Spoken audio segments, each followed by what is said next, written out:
Greetings, B-movie aficionados.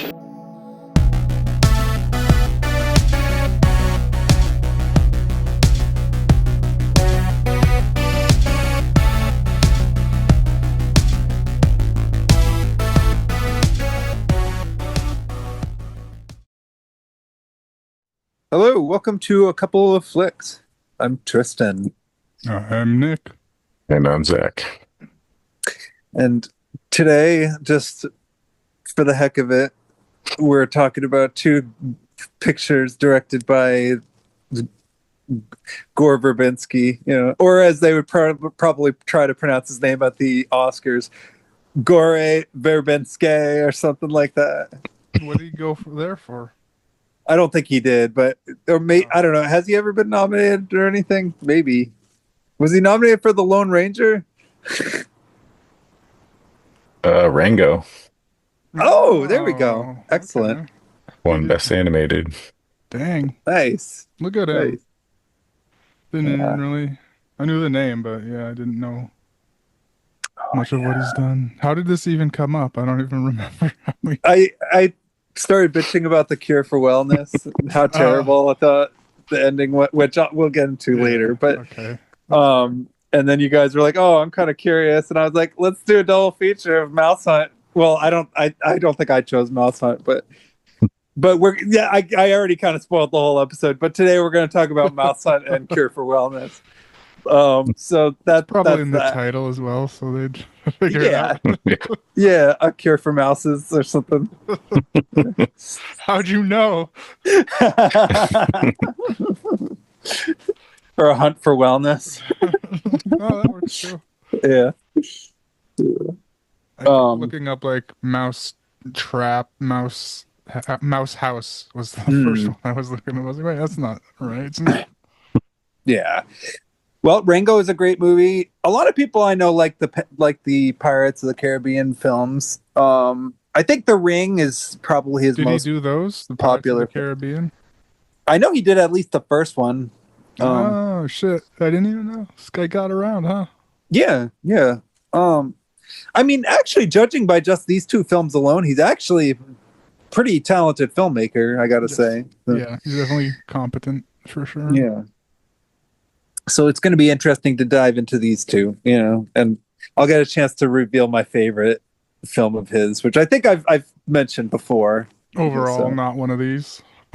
It's not either one of these, but there's a film that he directed that I find very underrated that I'll mention later, So, but before we talk about Gore Verbinski, did you guys have anything you wanted to talk about that you saw recently that you wanted to mention?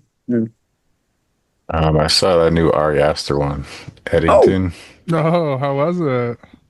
It's all right. You kind of hate everybody in the movie, but maybe that's the point. All right. Excellent. Good. Seems the way he's been going lately. Yeah. Some weird ass shit that people think are okay or they just hate.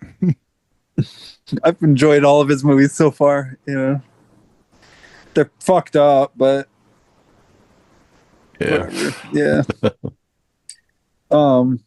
I think I've seen everything from Johnson's to Boaz the Afraid. I haven't watched Eddington yet, but a movie all about how long is it? 3 hours or 2.5 hours or something? 2.5, yeah. Okay. Yeah, 2.5 hour long film about the experience of what it was like to live in the pandemic, basically. Where just I hated everybody, basically. Yeah. So it sounds like this is exactly. Yeah, it's gonna bring back some painful memories, probably. But whatever. It's more of the right side of things too. Oh, okay. Interesting. Yeah, because that's where things get really complicated. So. Okay. Cool. I'll check it out. Probably not in the theater though. I don't think I can watch that in the theater. That's another movie I'm going to take my time getting to. Yeah, so, you can take your time. Yeah, sounds good. What about you, Nick? Have you watched anything lately? I did. I watched. Trying to think of. Watched at least two. One that I was going to bring up. Oh, yeah. One that I cannot fucking remember. Yeah, no worries. And then, but the other one was Happy Gilmore too. I watched. Nice. The second one? Yeah. Yep. So Cool. yeah, the new one was good. Good. Surprisingly, I mean, it wasn't like, whoa, crazy good, but Yeah. surprisingly good for a what 30 years later sequel, and then also an Adam Sandler Netflix movie. So I'm into it. yeah, it was good. I'd recommend it. Had some laughs. And definitely didn't like suck like a lot of his more recent Yeah. stuff. I've heard it's funny. It is. I've actually enjoyed a lot of like Adam Sandler's like just stuff in general, even a lot of his dumb stuff. Doesn't mean I've liked all of his stuff. Don't get me wrong, but I mean, there's stuff that I don't think I'll ever be able to sit through. Don't mess with the Zohan. Like I can't get through like one. I can't get through like more than 10 minutes of it. I just can't handle it. One. Yeah. Did you like it? I mean, it was bad, but I liked it. Yeah. Just because it was bad, and then also I think mildly offensive too. Oh, I believe it. Yeah. You watch it these days, but it was really it was bad, but it had some funny gags that were it was really bad, but yeah. I mean, one day I will sit through it. I just haven't yet. There are a few I still haven't gotten around to. I still haven't gotten around to Jack and Jill. I will never watch that one. Yeah. I've thought about choosing it, but I've decided to stop myself just because that's the only way I'd watch it. Yeah. Exactly. I mean, I know it's really, really terrible, and I just don't think I don't know if I'll ever be ready for it. I think even your mom told me that she hated it. Like, so, anyway, so yeah, let's see. Did I talk about seeing Jurassic World Rebirth last episode? I don't think I did. I don't think so. Maybe.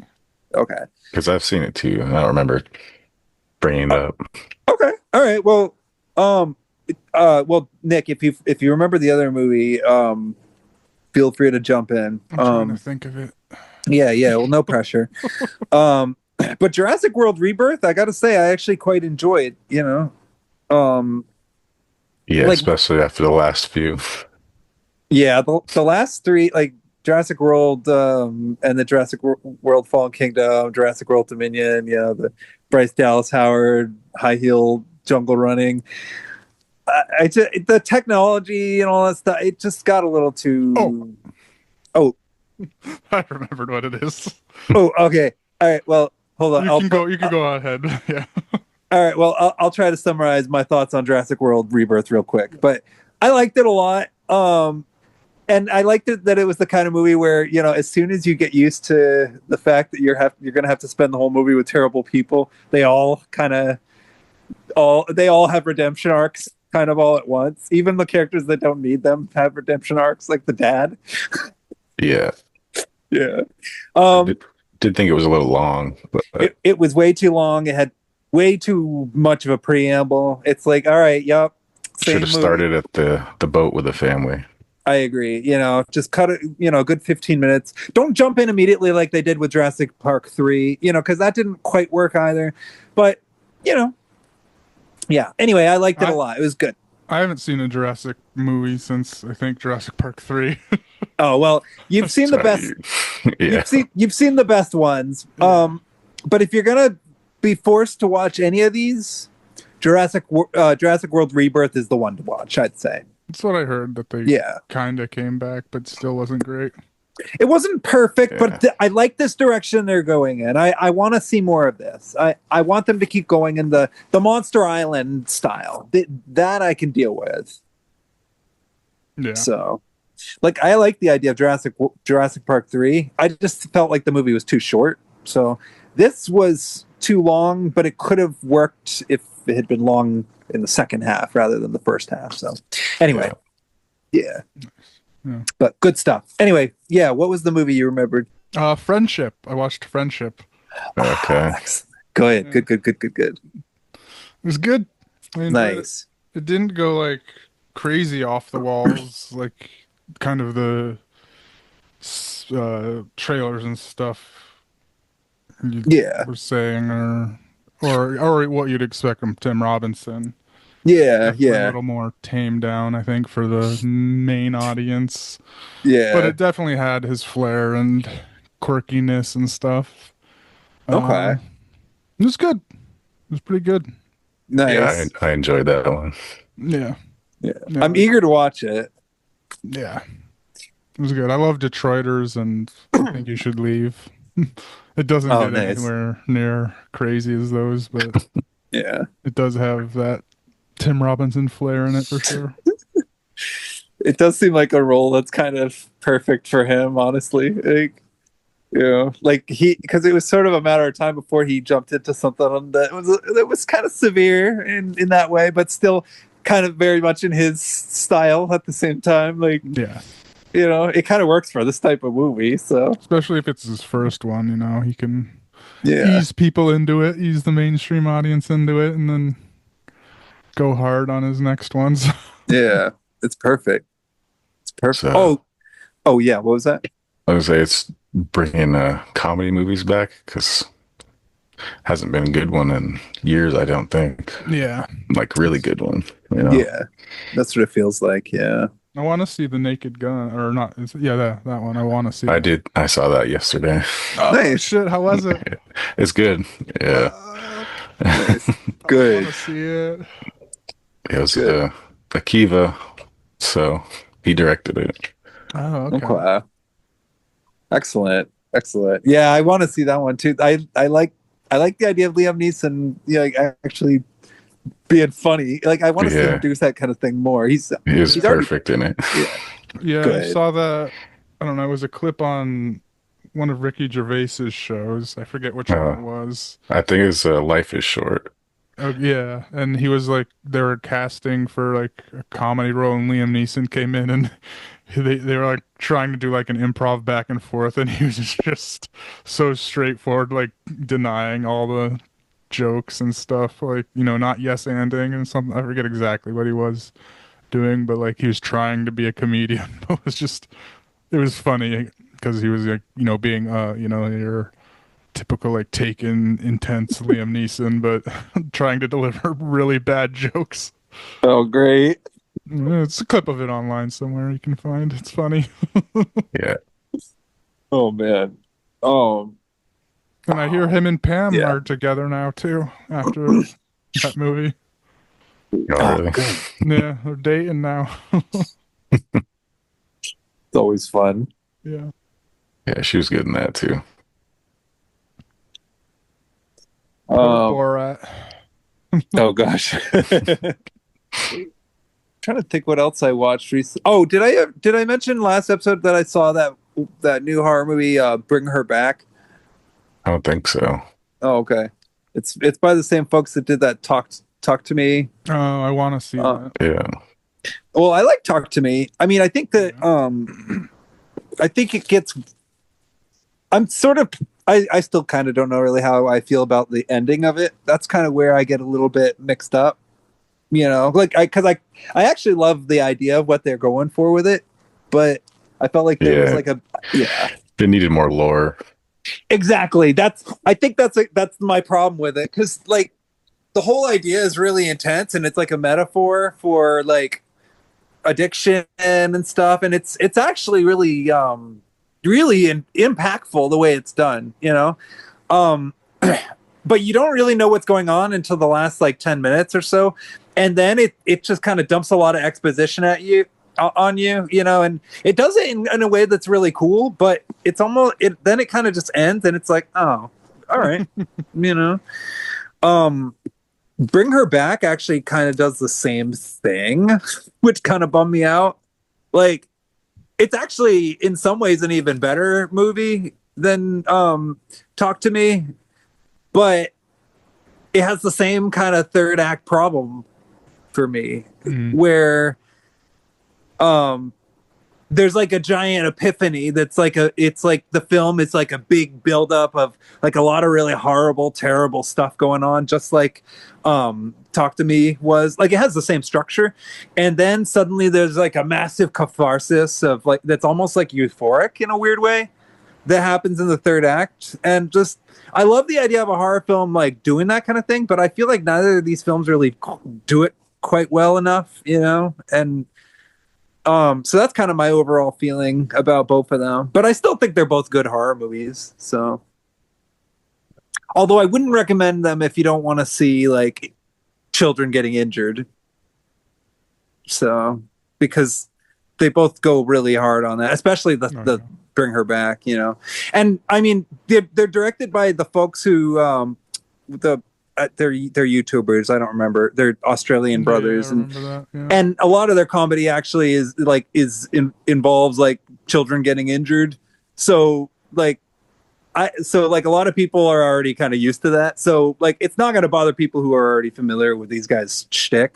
But for people who are like maybe not really ready for it, it could be like, I mean, it's in the context of a horror movie that might be harder to watch. So like I can handle it because I know it's not real, but I know that a lot of people are sensitive about that kind of stuff. There is a scene that involves like dental problems, you know. So although I guess I could use that as a segue to talk about one of the movies we're talking about on this show, but instead I'm going to sort of briefly use this as a moment to sort of, I guess, say for folks that are watching or listening, if you're still hanging out with us by the end of this episode, I think we mentioned Hulk Hogan. So I wanted to just kind of mention that so that I didn't forget it later, because I know I'm going to. But Hulk Hogan passed away recently, and we both have chosen 3 Hulk Hogan films that we're going to discuss on our next episode, and we're going to reveal the titles at the end of this. So be ready for that, I guess. Although I can't remember which title I chose, so I better figure that out before. I guess that's kind of why I did this too, because I didn't want to blindside you. Anyway, all right, cool. So now let's dig into these movies. All right. So would either of you like to announce the title of the first film? I think I'll let both of you guys do the honors with the titles this time. So Okay. This first one was Mousehunt. Mousehunt. Mousehunt. Yes. Yes. From 1997, I think. Yep. Yep. Okay. Yeah. Cool. So I guess my first question to both of you guys is, since this was a 90s movie, and since it was a family movie, and since we both were kids in the 90s, did either of you watch this growing up? No. I did, yeah. Okay. Never seen it. Okay, so you never saw it, Nick. You did see it, Zach. Yeah, I think my mom still has a VHS somewhere. Excellent. That's awesome. Nice. Yeah.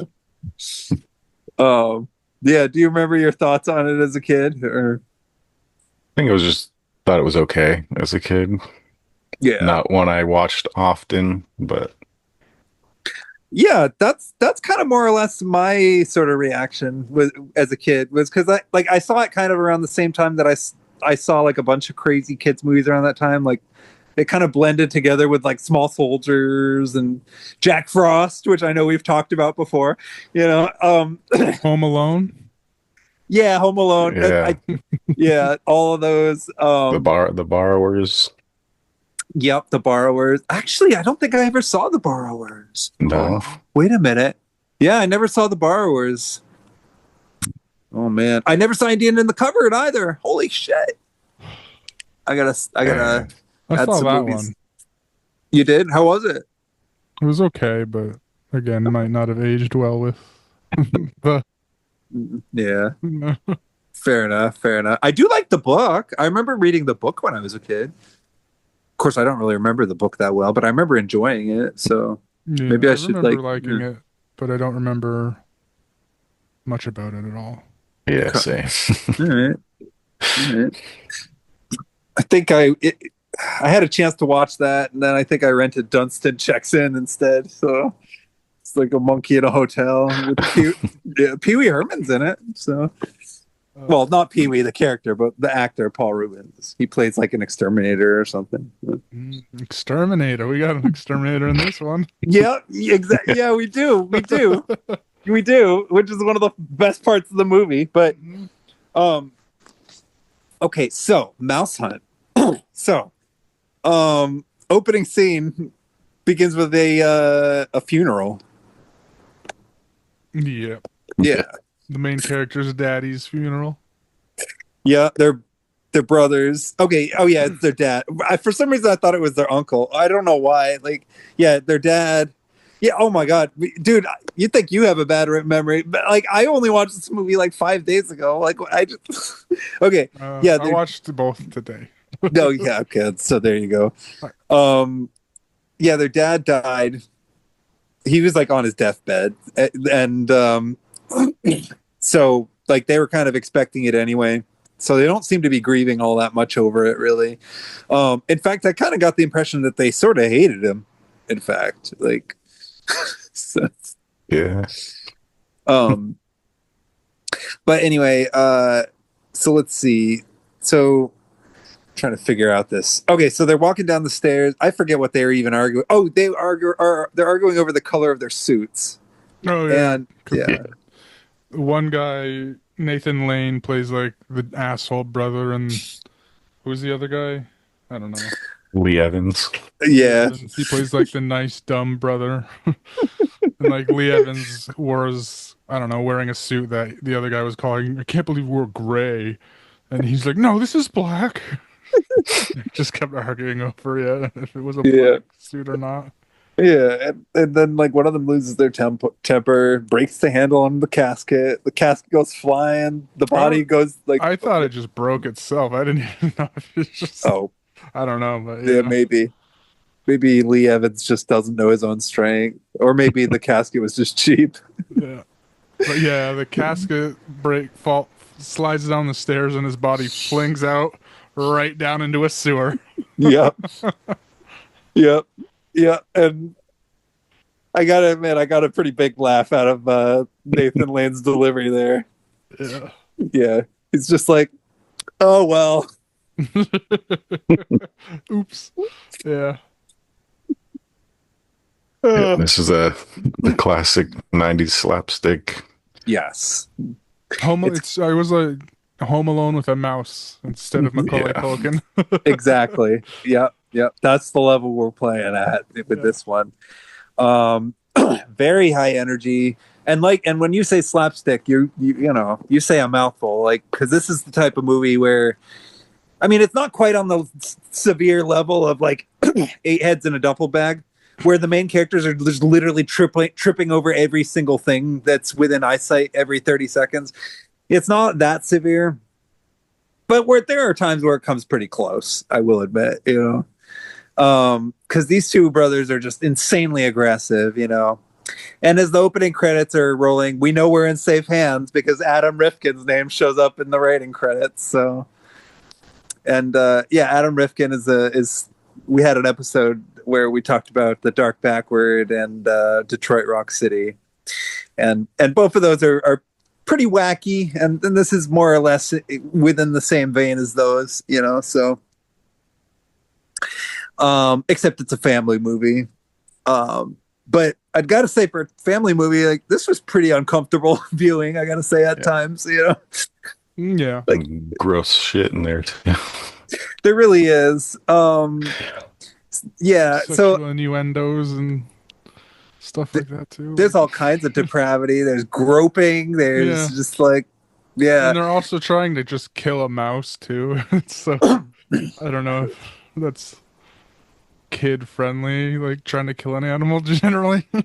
Well, yeah, I like mean, Home Alone, he's trying to defend burglars, and they're trying to just murder a mouse. Live action Tom and Jerry. Yeah, there was a whole scene of it. Yeah, basically. I mean, and what? It's kind of incredible, like how much of a how actually horrifying the mouse ends up sort of really being when, like, in the context of but before we even get to that, we got to deal with like some other big problems that these guys have. Like, first of all, Lee Evans's character, what is his name again? Harv or Marv? Lars. Lars? Oh, Lars. That makes sense. Yeah. So he actually gets an opportunity from, what is it, a twine company or? Yeah, his dad is the owner of a string Yeah. making twine. I think string because It's I think string, somebody yeah. says, but twine's where it's at now, and he's like, Yeah. no, It's string. oh yeah, oh, cord. That's what it was. It's some people that come in trying to buy up the company to replace it with cord manufacturing, I think. I think it was twine. Maybe it was twine, but regardless, they were hysterical, both those guys, and they weren't in it very much, but I mean, they were just like completely, they were like gangsters, but they were apparently like corporate, like owners. I mean, that's like, so we already know that this movie is kind of already working on an anti-establishment theme early on, but you know, we got to let it cook first, as the kids say these days. so Lee Evans gets a pretty golden opportunity from from these corporate executives to sell the string company, because in their eyes, string is passe. It's a dead it's a dead item. It's a dead substance. And twine is where it's Yeah. at now. I specifically remember them saying like, yeah, Yeah. twine and stuff. Yeah. String. Yeah, which is funny because I don't even think twine is that much different, but you know, regardless, I get it. But then he pulls out this tiny, pathetic little piece of string that, like, the threads in it are falling apart. Even like, it's not even like, why would somebody be so insane that they would even hold on to something like that in the first place? Is kind of a question in and of itself. But we gotta go with the movie's logic, you know. We do learn why, though. We do eventually learn why, but at the beginning of the movie, it seems sort of like these people are lunatics. You know, everybody in this movie is crazy. You know, but he has a flashback to his dad. Yeah, his dad telling both of his brothers to keep the string between them, and it's for them to share, and all this stuff. And Because it was the first thing he got when he came to America. yes. Yes. His first, I don't know, object was a piece of string when he came to America. Yeah. And I forget even which country he emigrated from. But I'm also confused when this movie kind of took place, too. Like, it was definitely some type of period piece, but they also had, like, higher tech shit. I think it's supposed to be kind of along the same lines of like an ambiguous sort of reality, like an Edward Scissorhands type of deal, or that crazy Christmas movie we watched about that French kid who has to fight the homeless dude in the mansion there. I feel the same way about the next movie too. I agree, actually. I was just gonna say, both this movie and the movie we're gonna talk about after this have very similar, almost fairy tale like kind of vibes to them, that it's almost like timeless, you know, like it takes place in an alternate reality or a fantasy or something, you know. But it feels like a movie that takes place in the 1950s almost. Yeah. Because everyone's dressed like that, and they're like old cars and shit. Yeah, and But some there's of also some random high tech shit that like the Exterminator has and stuff. So oh yeah, well that's when the film gets into sci-fi territory, you know, almost Blade Runner or something, you know. But yeah, no, this movie has kind of an odd mix of different styles, you know, and it's kind of interesting actually. In a weird way, it sort of actually ends up being almost more interesting than the plot, although the plot actually does get interesting once things start making more sense, you know. But he has this flashback about their dad giving him the string, telling them to share it, be responsible owners of his string company, and that implores him to tell these executives to that he doesn't want to give the company to them. And so then his wife gets mad at him and kicks him out, you know, which I thought was kind of a funny scene, but also kind of pitiful. Yeah, and the wife character, like, I don't even know if we should talk about her because her character, like, there are some peculiar things going on in the background of this film. I gotta say, Yeah. like, she shows up in one scene dressed as in a nurse's outfit, right? Did I see that right? I mean, or was I No, crazy? I remember that. I forget Yeah. what the context was though. For totally. Well, Yeah. that's the thing is, it was so brief, and I don't think they gave context, and I don't think she did it again. Like, it just sort of threw me off. Like, I didn't get it, because she didn't work at the hospital. I don't think, And it I was mean- like a sexy nurse outfit kind of thing too, not like an actual nurse outfit, like a Yeah. Halloween nurse outfit you'd see. Exactly. So was she like doing some like fetish play or something in the background, like behind closed doors? Wouldn't surprise me after seeing it. And, Yeah, like after everything that happens in this movie, it almost makes sense now. yeah. But okay, so she kicks him out. At first, she's like starts packing a bag. At first, he thinks she's leaving, but she's like, "No, I'm good. I'm not leaving. You're leaving." Yeah, she was packing his bags. Yeah, exactly. And they meet and he meets with Nathan Lane's character at a bar, and I'm not remembering his character's name either, but he's in a rush either. Ernie, yeah. So Ernie and Lars, and Ernie's in a rush because he's got to get to his restaurant because his mayor, like the mayor, actually is arriving there, and it's election night. This is probably the darkest part of the movie, actually. I gotta say, and I totally don't remember this part as a kid. Like I remembered it when I was watching it, and I don't know why it didn't bother me, but I think it bothered my mom, As soon as she saw the fat guy throwing up, she was just like, okay, see ya, Yeah. I shouldn't call him that. That's not nice. Because like the movie actually makes a point to like mention that he's had like bypass surgery and stuff. So it's like he's got some health problems, the mayor. And so like he actually has to be taking care of himself, and he's clearly out with his family, and it's election night. So it's already like a stressful night. And Ernie brings this cigar box that he gets in it with his dad's belongings. Yeah, And from his will. yeah. Turns out, because it's old and hasn't been kept to for a while, there was a cockroach in there, and it gets out and gets into the mayor's food. Yeah, because Ernie's like this high class chef Yeah, at this fancy restaurant. yeah, exactly.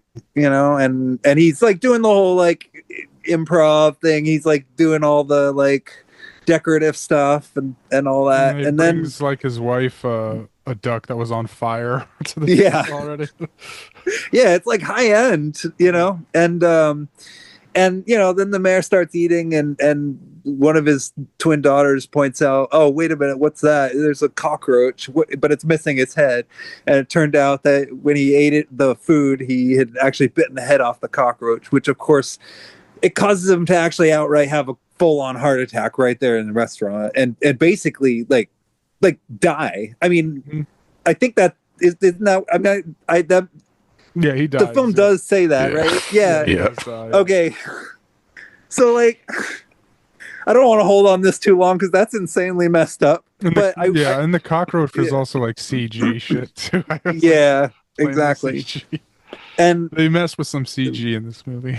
they do, which Early actually, 90s CG. yeah, It wasn't what was too bad to be honest, but like, it was actually pretty impressive CG, I gotta say, for like cockroach CGI. Like that looked like, I thought it looked better than Joe's apartment personally. So just that one shot looked better than Joe's apartment. What was with 90s movies and cockroaches? I don't know. Yeah. But yeah, dirty. yeah, I don't get it. But who are we to talk? I mean, we just watch 28 Days Later? Oh wait, no, that was rats that emerged from the tunnel. Never mind. Okay, wrong idea. Okay, moving on. So I will say though, the movie doesn't really treat this event like it's funny. So that's kind of interesting. Yeah. Yeah. But regardless, it's a tragic thing, and for good reason. He's probably permanently blacklisted from the restaurant industry. Yeah, he loses his job, yeah. Yeah. So they're both out of I guess homeless now. I don't know how Ernie lost his home by getting fired. I mean, he owned that restaurant. Yeah, yeah, and like so. But I don't know how he lost his home though. They don't say that. He just because Yeah, they meet up later. Uh, Lars goes to just some random little diner and just asks for a cheese sandwich, and it comes yeah, back all fancy with like capers on it and like a there was like this weird decorative like piece of fruit that was cut up, and he's like, "Oh, I don't want capers," and then yeah, his brother turns around, "Who's the jerk that didn't want capers?" He's like, "Oh, hey brother, yeah, hi yeah. brother." Which actually, that kind of made me want to make myself a grilled cheese sandwich with capers. Like, I'm not gonna lie, I kind of like that idea. That sounds Yeah. freaking delicious. But I'm not gonna get into delicious food though. Okay, so, um,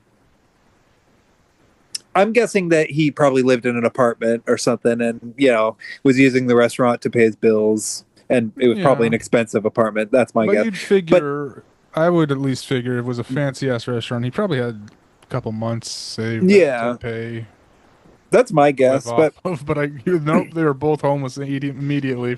yeah, and it happens fast. In any case, they do inherit a mansion. So An old rundown mansion. it is run down, but it's impressive overall. The architecture of it. And I gotta say, I did get a kick out of some of the architecture jokes in this movie, just because I've been studying architecture lately and learning a lot about it. And so I some of the things that it was saying, like some of those snobby people later on in the movie, some of the references, and the way they were dressed and stuff, like kind of made me laugh. But Uh, Flew over my head. I remember a yeah. molding joke. That's all I remember. Oh yeah, there were a lot That's of the weird only one jokes I like remember. that. That, Yeah. But so they arrive, and it's not too long after they arrive that they encounter the mouse, and they actually basically ignore it at first, yeah. and instead they actually find blueprints, because it turns out that what's it called, Larue, something like, LaRue. yeah, I just wrote famous L- guy. I don't Laurel Charles Lyle Larue. Yeah, yeah. Some famous. I It's don't remember. it's I forget it's a yeah it's what he did. He's an artist of some sort, maybe. Yeah, some architect who apparently had some unaccounted for Yeah, this is buildings. like the last like the missing LaRue or whatever. Like Exactly. it's the one house they don't know what happened to. Yes. Yes. It's like the 43rd, I think, of his Yes. houses. And it's in surprisingly good shape. Um Yeah, However, it's a fixer upper, but it's it is not like decrepit. It is yeah, definitely exactly. a little run down, but not totally. It had good bones. Yes. Yes. That's exactly the way I would put it. Perfect phrasing. However, these two guys, they clearly have so many aggression problems, probably mostly related to their dad, and they have so much hatred for each other that they basically end up destroying the house by themselves without even really meaning to, But it's kind of in pursuit of a mouse, or so they. I mean, my sort of overall feeling is that if it hadn't been the mouse, it would have been something else. But whatever. I mean, that's. I'm not going to dive into the psychology of these characters too much. It's just they displayed enough of the warning signs early on of having like psychopathic tendencies. Not to diagnose anybody. I'm not trying to do that. You know I mean, how. But I will say that if the film had gone in that direction, I wouldn't have been surprised. That's all I'm going to say. Yeah. Anyway, I mean, yeah, I'd say Ernie definitely did. Lars was a little, I don't know, dumb, yeah. but I every think now and then he did like kind of snap. yeah.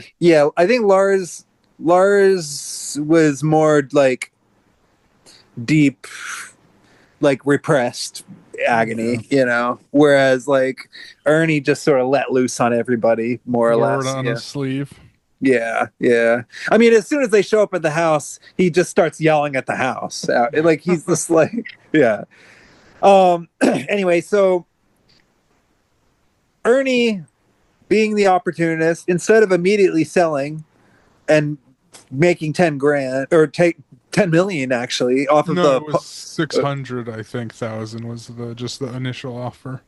okay, well, 600,000. fair enough, that makes sense. And the guy who does the voice of Pumbaa, I forget what his name is, but he says something like I never offer more than 10 million or That something was like that. Pumbaa? Yeah, yeah. I didn't So know that. Timon and Pumbaa have a little bit of a reunion in this movie. Timon was in there? Nathan Yeah, Lane's Nathan Lane's okay. Yeah, Nathan Lane is Timon. That's fucking, I remember that, Yeah. yeah. Oh, yeah, it's I didn't so catch charming. that. I didn't know that guy was Pumbaa, yeah. Okay. Yeah, I didn't realize it until I saw the cast list, and then I was like, "Oh, wait a minute! Oh, wait a minute! Oh, my God! I can't believe it! Lion King." That's Anyway, funny. yeah, but he decides to put the house up for auction. Which whatever.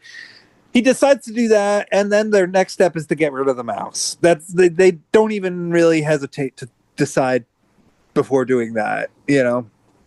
Yeah, I think he had a little vendetta because he talked about vermins and stuff. Yeah, He's like, trust me, I know, in reference to the cockroach thing. Yes. So Yeah, so that's probably so he's probably just fueled from that, which I get.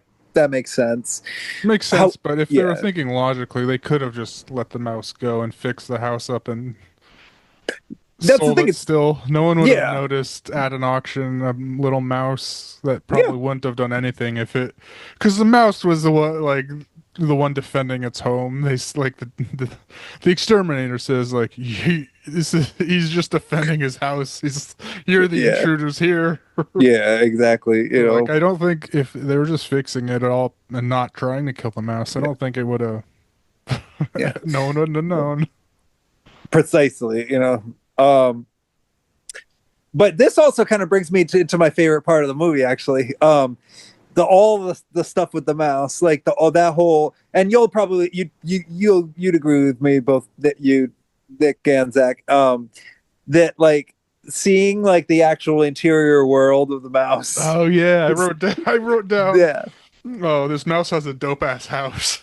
yeah, Because you see him like kind of crawling through the walls, and then like he has a little furnished apartment Yes. and a bed. Yeah. Like it was like a bed made out of a sardine can, but like stuffed with like I don't know cotton filling or something, and then even a cover that he like.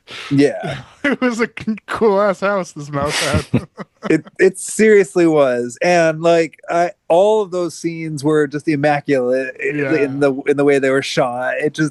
I loved it. It was just a tiny little world of darkness and light in a weird way, but mostly darkness. But it made sense because it's a mouse, and Yeah. and I just loved kind of It just Go ahead. I was just gonna say it also gives the mouse character, So The mouse but was yeah, you were expressive. yeah. And I also got to say, like the blending of the real mouse and the CGI mouse was, I Probably thought, puppet mouse too. yeah, Yeah. it was like a combination because I'm having flashbacks now to the movie magic show that they used to show on the HBO Family channel back when my mom got free premium for a couple months. Like, I remember watching an episode of that, and they showed how they like combined like puppetry, CGI, and mouse and like live mouse work, Oh, for basically this to movie? create like sort of a seamless effect, and it actually is really seamless, Yeah. Um, They do good Yeah. work with this mouse. Especially Yeah. that the nail gun scene. Oh, I loved that Yes. scene. That was so Yeah. cool. That was Yeah. really cool. It was. It's really, really impressive. It actually reminds me. It's not on the level of Jurassic Park, but it reminds me of like the what they did with Jurassic Park, where they only showed the dinosaurs if they needed to, just so that they could try to keep the CGI effects like contained enough. And it's like the same thing with this, it makes it feel a lot more realistic, So, which is weird because it's about a mouse. And it makes the scenes that he shows up more impactful too, which is what like Jurassic Park and like any good horror movie does as well, is like you show the bad guy as little as possible, but make it Yes. impactful. Agreed. Like it. Yeah. Yeah, that nail gun scene is one I wanted to highlight too. Is like they're fixing up the floor with, or like again, this is where it's like threw me off with the time frame. Like this nail gun was like one that was like hooked up to like this compressor instead of like Mm. a big ass compressor that looked like a generator anyway. I was like, Yes. what the fuck is that? It's not, Yes. Very sophisticated looking. but also very retro because like nail Mm. guns nowadays like run off just like cartridges or Yeah. you Super know industrial. Yeah. but, like it was like I don't know maybe kind like Indiana Jones-esque from running from the boulder kind of like thing, but Yeah. like a nail gun. He was one of the brothers was like nailing in a new like a floorboard, and like the mouse was like dodging, running away from just nails that were like poking through the wall. And then he like got pinned to the wall, and like a Yeah. nail just and one of the final nails like went right to his face.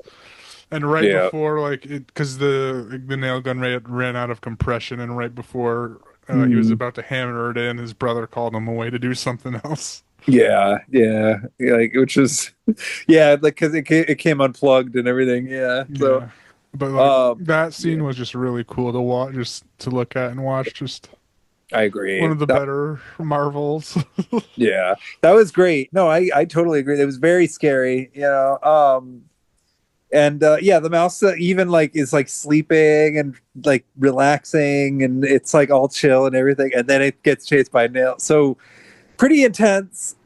But this is also kind of the moment where the mouse turns a little Yeah, bit and it's like, sort of oh, reveals these itself. fuckers. Yeah, it's a little bit. It's a little bit. Yeah, it's willing to be a little bit sadistic to get back at them. Actually, it gets very sadistic, but we'll get to that for sure. But Oh, there's that one yeah. little bit I wrote down: mouse rolling on cheese. Mhm. That was He's just incredible. like rolling on you see those people rolling on a ball or a log or something. Yeah, He's just yeah, rolling a giant wheel of cheese around. yeah. It Uh, decides, screw it. These guys are trying to destroy my home. I'm just gonna start eating their food. that was before the nail gun scene, though. So, When it eats according to the my notes, when it was oh rolling on the cheese wheel. oh yeah, I probably was, yeah. Um, and I don't know about the cereal, but let's see. But I do know that he grabbed a box of cereal and poured it out, and the mouse came out. But that was after. Oh, okay, I'm remembering now. He sets a trap for the mouse. He hears it go off, but then they find that the trap has been set off, and they find the They, remnants of the yeah, because pit they and use a everything. pit. They use an olive for the bait, and then they just leave the pit, and there's like he's sending us a message. Yeah, he's mocking us. Yeah, and pretty soon they do what I think is one of the craziest scenes in the movie, where they set. And I don't even know how they got so many mouse traps, but they set an entire room full of mouse traps and end up accidentally barricading themselves in a corner. Like dumbasses, yeah. Yeah, because they forgot to unlock the door, and neither of them had the key. So they're stuck in a room full of mouse traps. And of course, the mouse does show up, I but love this scene too. It was so cool. incredible. This is Loved another it. cool one, yeah. The mouse, Yeah. so the mouse comes out of like the hole they're like sitting right next to, and then Mhm. just dips and weaves and bobs through all the mouse traps, and it climbs up like the opposite wall, like Yeah. just using everything it can. It even does a little swing off like a like a light rope, like a light, the string you pull to turn on a light, whatever. Yeah. Does a little Exactly. swing move, grabs it, and then he's like standing above a bowl of at the end. That was a cool climbing parkour. It just took a few minutes, but was fun to watch. Yeah. I love Like, that. but at the end, he's like standing on on like a shelf above a bowl of cherries, Yeah. and then they're watching him the whole time, and they're just like, oh, he's just gonna go for some cherries and leave us alone. But no, there was like a spoon sticking out with a cherry on it, and he Yeah. just jumps right onto the spoon, flinging the cherry off, setting off the entire room of mouse traps. Yeah. The stem just taps one of them, and they all go flying. Yeah. Yeah, that was incredible. I just love that. And then of course they get yeah. covered in mouse traps. Yeah. Yeah, they do try to dodge them, but I mean, if doesn't they work. just stood still, I don't think they would have gotten hit, but they kind of freak out and start rolling over Yeah. them. Yeah, they panic, they don't think, and then they get them all over their face. It's like stuck on their lips and on their eyelashes and stuff. It's like right. Yeah, remind me of like Yeah. a jackass. I know they've done it probably a few times. A jackass Yeah. stunt where they just purposefully roll onto them. pretty much. Yeah. Um, so then I'm trying to think. All right, so I know that at some point Ernie ends up kind of spending kind of the last amount of money they had. Oh, So before that, this is where I actually don't know if that was before or after, but okay.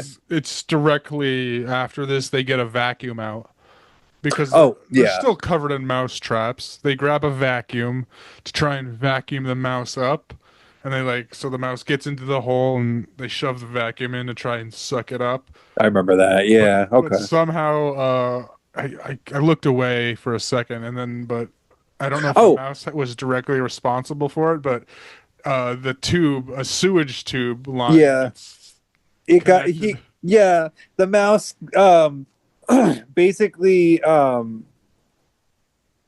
don't know exactly what the mouse did, but like somehow it managed to maneuver its way around the vacuum, and then the Yeah, you vacuum see ended it up like getting holding stuck on the on. septic tube. Yeah, you see the mouse holding on to like a string or something while the vacuum's sucking it in, but eventually, yeah, a sewage line gets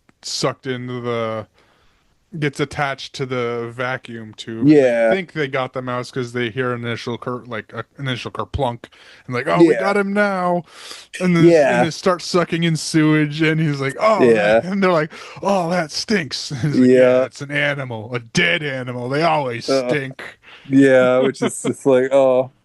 And so, of course, they all get covered in shit, because, you gotta have that in a kid's movie, because kids love watching crap for whatever reason. And it's ridiculous. I didn't even like that when I was a kid, to be honest. I always thought that kind of stuff was kind of dumb, but Yes. whatever. And then Apparently, it's something people enjoy, so. yeah, Yeah, but go on. poop joke's funny. Yeah. But right after they get covered in poopy, the door gets knocked on by somebody who's like, what, like,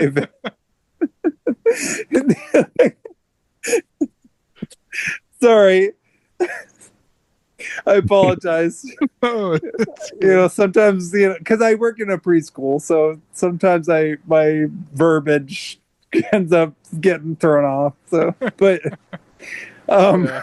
but anyway, so around this time, like a eviction guy shows up. What are they called? Like The foreclosure. They have yeah, to foreclosure. foreclose. Yeah, on this. foreclose. Yeah. So this was definitely after he bought a jacuzzi tub. Oh yes. Okay. So yeah, at some point Ernie bought some. Yeah, he bought a jacuzzi tub with the amount of money they had left from the string factory, which wasn't much because they're not making much money there, clearly. Because it's fucking string. Yeah, nobody's buying string. Like, what? I just don't get it. All right. Anyway, that's not the point because the movie already knows that we're not supposed to get it. Anyway, so yeah, he buys a jacuzzi tub, but they get startled by the mouse, and then they get into a mishap, and the jacuzzi tub ends up sinking into the thin ice. Yeah, there's a lake across the street or something that it sinks into. Yeah. Yeah, yeah. And It comes so in later, and it comes in we'll later. get to that. Yeah.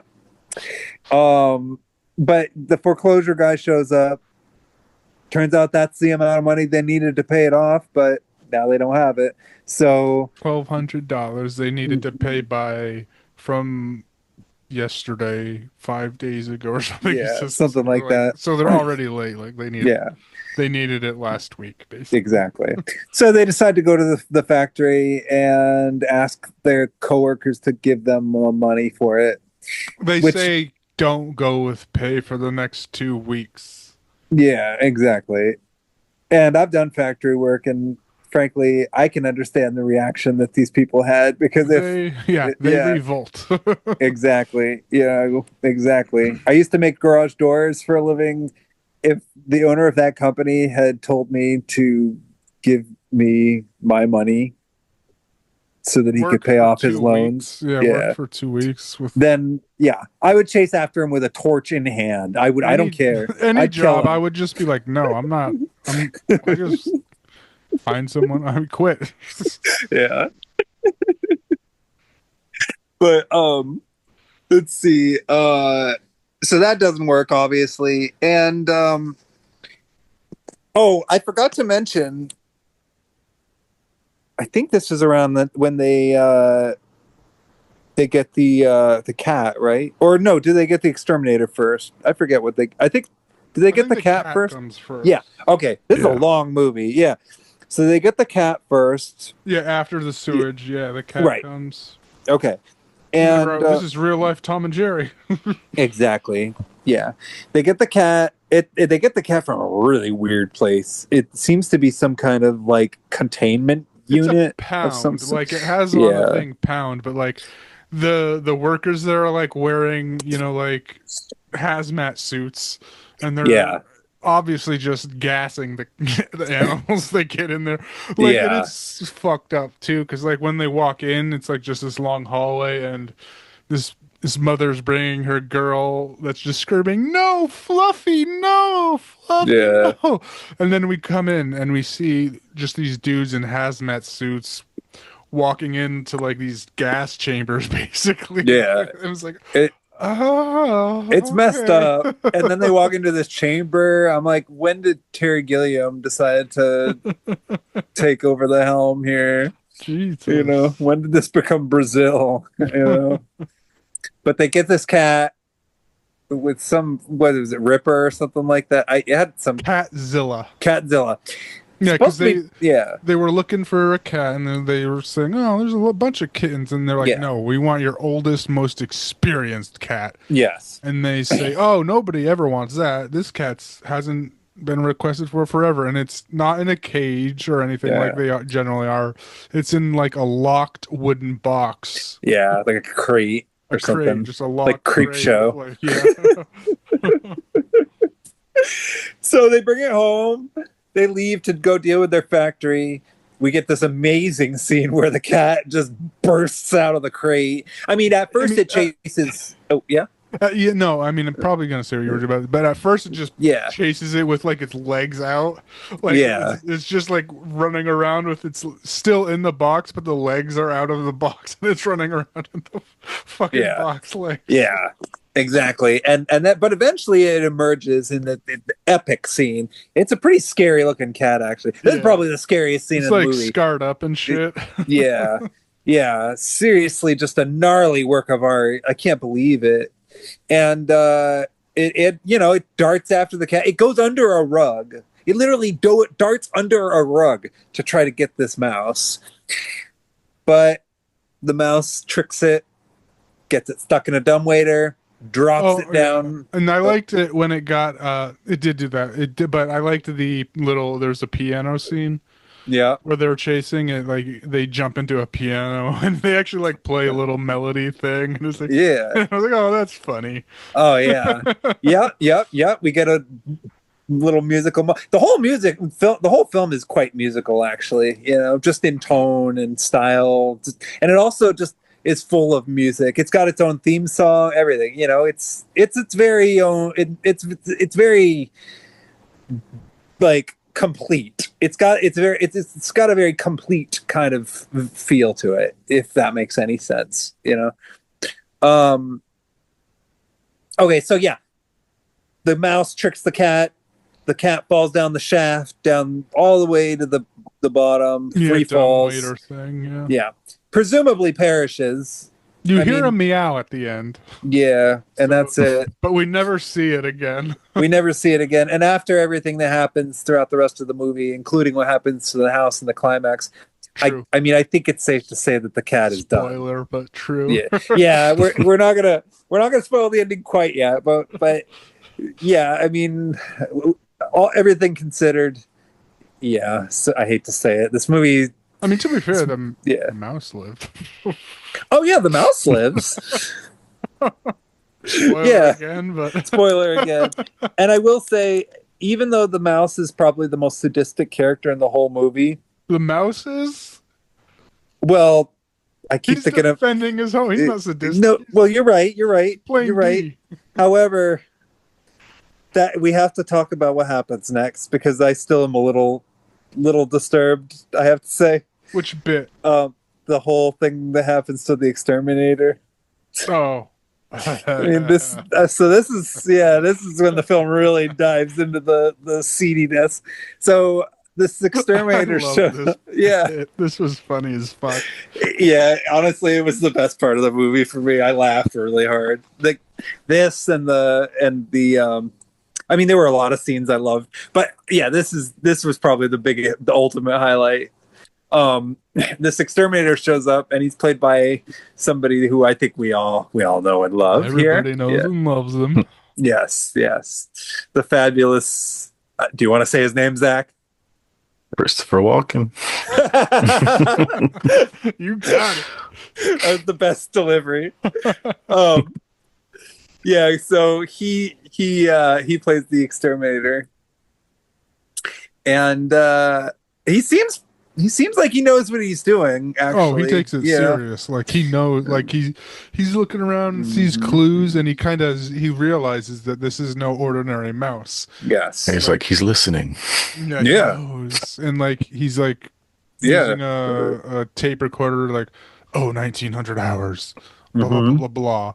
And then he starts like giving them like, okay, you're like pretending he's like a mold inspector saying, oh yeah, you got asbestos in this roof.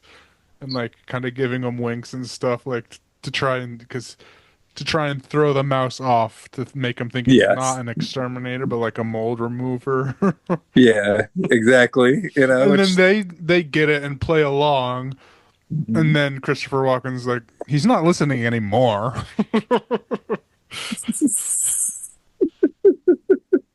Yeah, he's so like tuned in, you know, and like, and you know, while Christopher Walken is trying to deal with this mouse, you know, which we'll talk about what happens to Christopher Walken in a minute, but while that's happening, you know, both the brothers get into more problems. Ernie gets hit by a car, like full on. And I will say, even before that, in the introduction of Christopher Walken, we got a Chekhov's item. I want to say. Oh yeah, the Chekhov's flea bomb. Yes, I forgot about that. Yeah, I totally forgot about that. He brings a flea bomb, and you know, you can tell it's a big deal because big boy. Yeah, because I don't know, Lars I think holds and says, oh, what's this? And like Christopher Robin's like, no, don't touch that. And he's like, why? It's just a flea bomb. And he's like, it works on mice too. But like, he takes it very seriously. Yeah, he does. Yeah, and we find out there's a good reason why. You know. Yeah. We'll definitely get to. Yeah, definitely. You know, don't change the channel yet. So, okay. I'll try to get through the rest of this as fast as I can because I don't want to take too long. But basically, Ernie does figure out that Lars had this potential deal with the Twine the Twine Company, and he decides to go behind his back and meet up with these guys. But he starts flirting with a couple Belgian hair models and gets run over in the process. Yeah, by a bus. Yeah. It's like in the middle of this scene where he like loses his hat and chases after it, and it's kind of like a quiet, silent. There's a lot of scenes like that in this movie where there's a lot of like old school, like 1930s, 1920s style, like film, physical comedy acts that are really ambitious and high wired. You know, that's one of the really cool, classy things about this movie. There's a lot of moments like that. Yeah, and even in the beginning when they were fucking around, I was like, oh, Three Stooges-esque.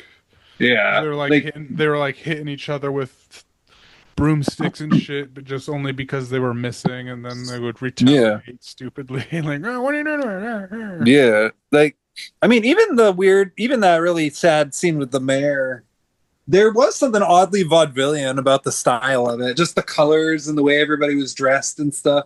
It almost just, it's almost like it was already so oversaturated that, like, I don't know, maybe that's what made it palatable or something. Who knows? But yeah, Ernie gets hit by a bus. Lars ends up trying to manufacture new string, and he gets his clothes caught in the machine. It's stripped down naked.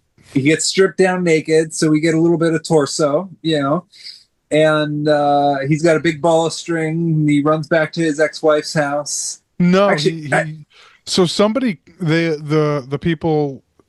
I'm wrong. Yeah, I just somebody remembered. calls Yeah. his wife. I forget who it was. Yeah, They call his wife about the auction in general, I think. yeah, Because they were trying to set up a time, and that, I guess, was probably his last phone number. And then, so she shows up to the string factory all sexy looking in a okay, that's what it is. lingerie outfit. Like, Yeah, but he's naked, and she's like wearing like a little lingerie type. I don't know if a lingerie like jacket is a thing, but like it looks yeah, like it. it's really fancy. Yeah, But she's like, "Oh, you look cold." yeah, Gives and him he, his- yeah. yeah, and of course he drops all the string. So, They bone. yeah, clearly, the film doesn't even make it subtle.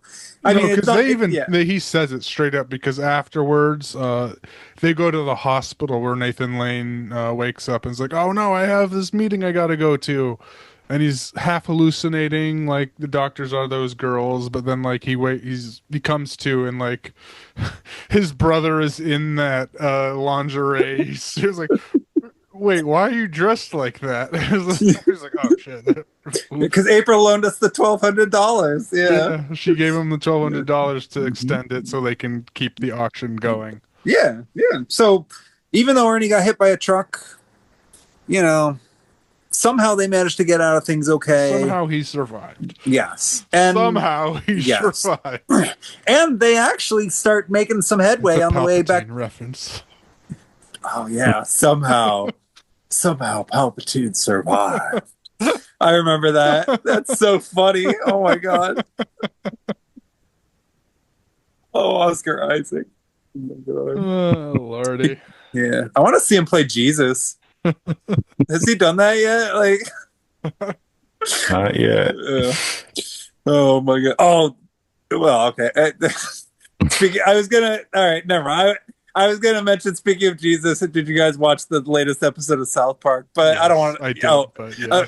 Okay, I don't want to get too into it, but I gotta admit I laughed pretty hard. Yeah. That was not too into it. Great episode. Yeah. Anyway, so the two brothers, they do end up actually starting to make some headway with each other, and they even end up almost sort of coming clean about the fact that they could potentially sell the factory. Mm-hmm. Yeah, because Lars was hiding that he got the deal. Yes. The other Nathan Lane kind of went through some files and realized, went behind his back. We Yeah. did get a deal. Why didn't you? And then Nathan Lane comes clean and says, "Yeah, I was actually going to meet to do the deal when I got hit by the bus." Yeah, but they were gonna reveal that to each other. However, they show up at their mansion and realize that things didn't quite go very well with the exterminator. Yep, they find it like not completely torn down, but fucked up even more than was. Yeah, and the whole sequence with Christopher Walken, like, That was because glorious. oh my god, like it. I don't even know if we should spoil it because it's almost like something that people just need to see to believe. Yeah. But I don't know, maybe I don't know. Basically, what ends up happening, I mean, just a long story short, I mean, the mouse basically locks him in a trunk and tortures him.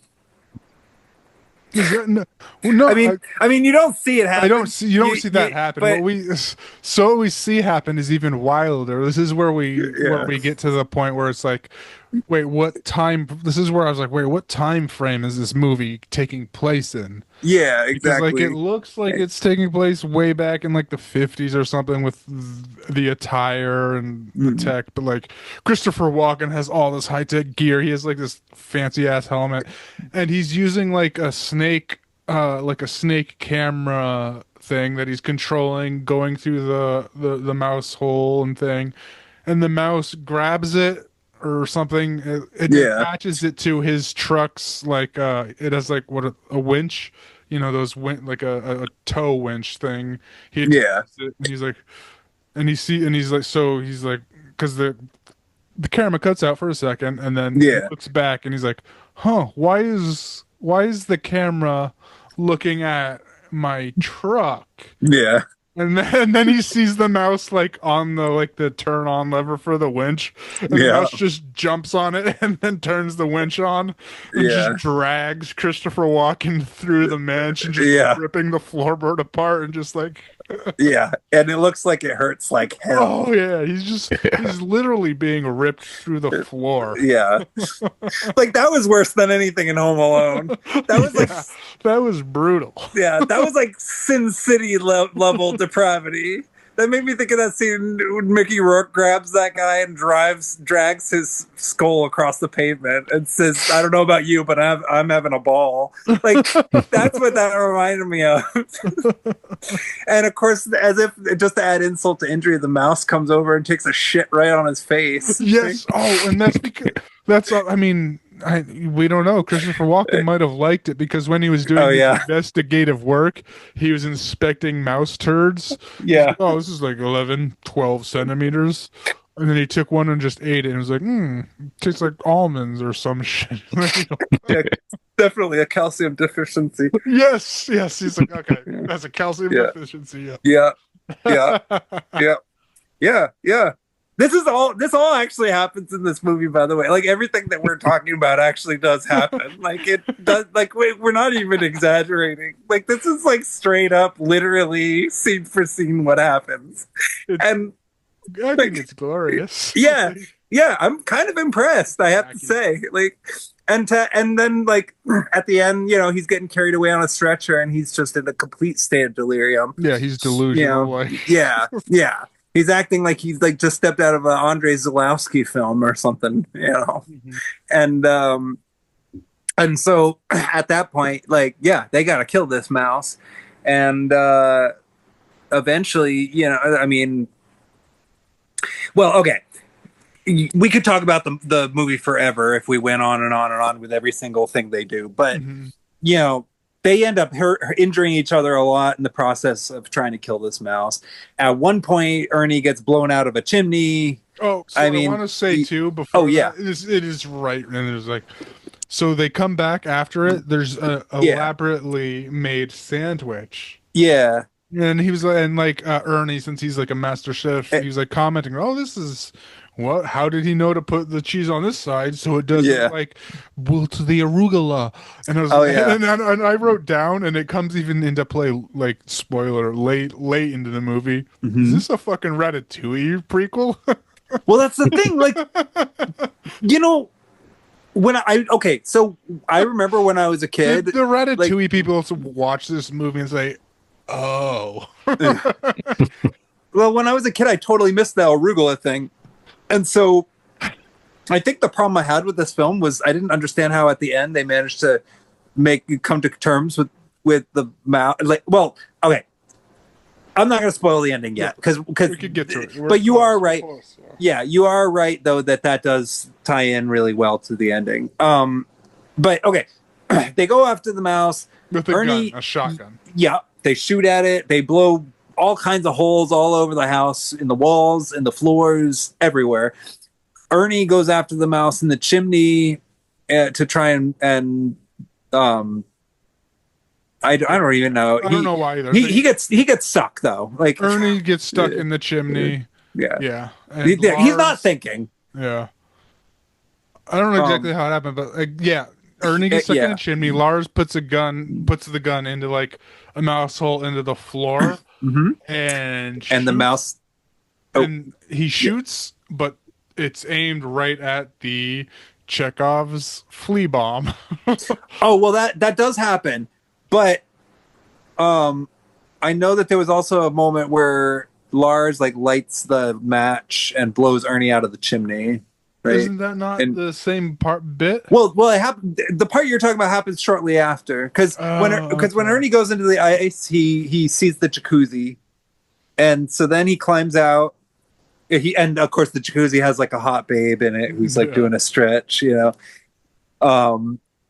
And then Ernie comes back, and Lars is all confused because wait, weren't you just in the chimney? And he's all flustered. He's like, "Duh, and you know, then They're both flustered. I don't. When did the and then fucking- that's when the flea bomb thing happened, right around that point, I think, or shortly after that. What did they explode? I thought they exploded. It was the flea bomb that they exploded, but the thing with the chimney was when the mouse let off the gas.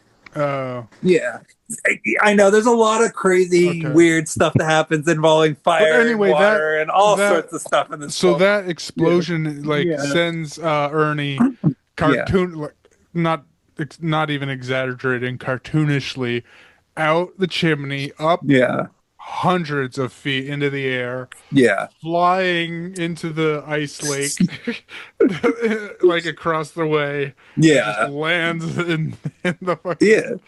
It's intense. I was like, oh, yeah, cartoons.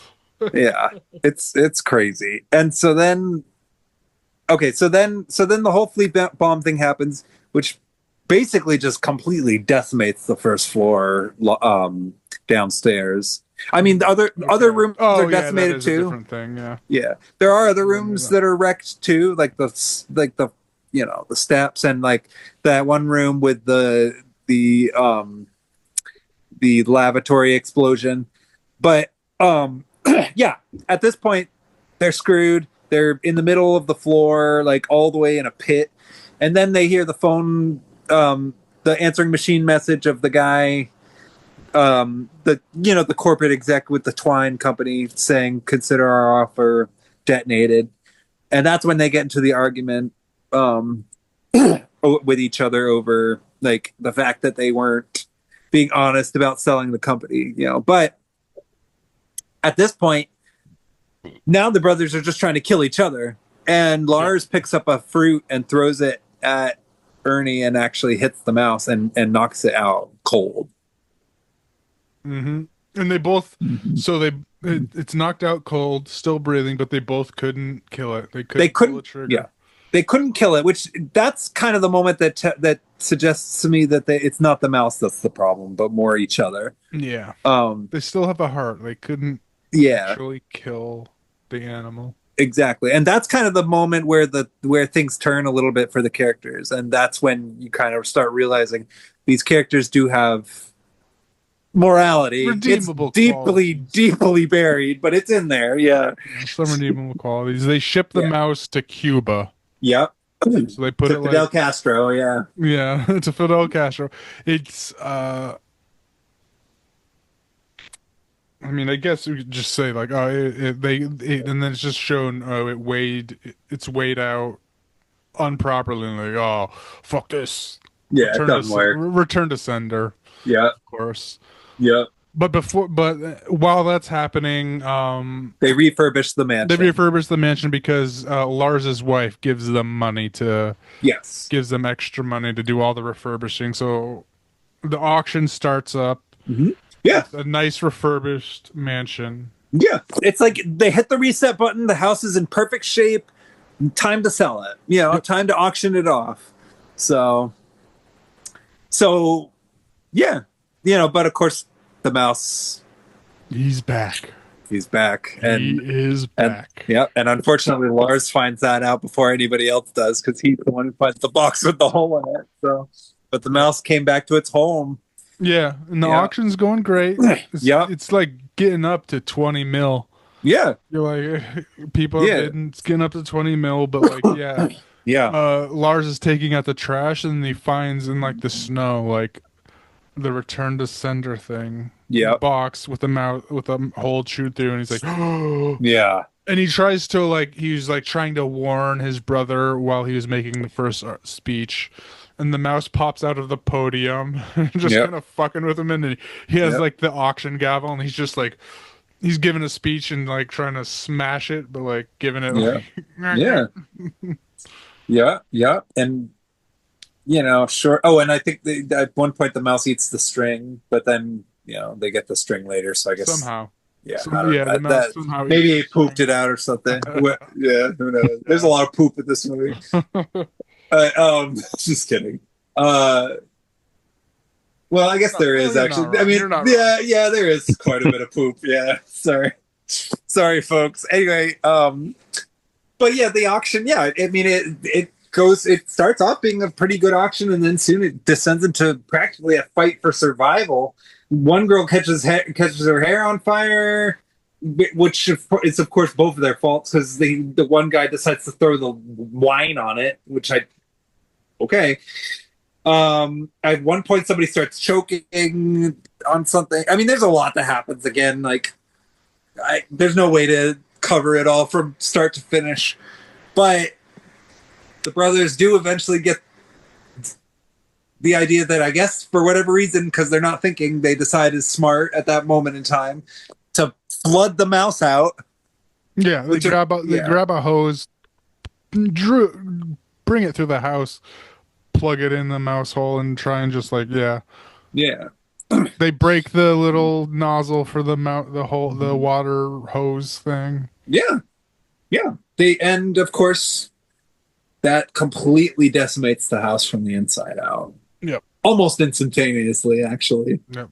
Like within like 2 minutes, it completely. I mean, people talk about how fast a house can get destroyed with fire, but people don't actually think about how fast a house can get destroyed with water.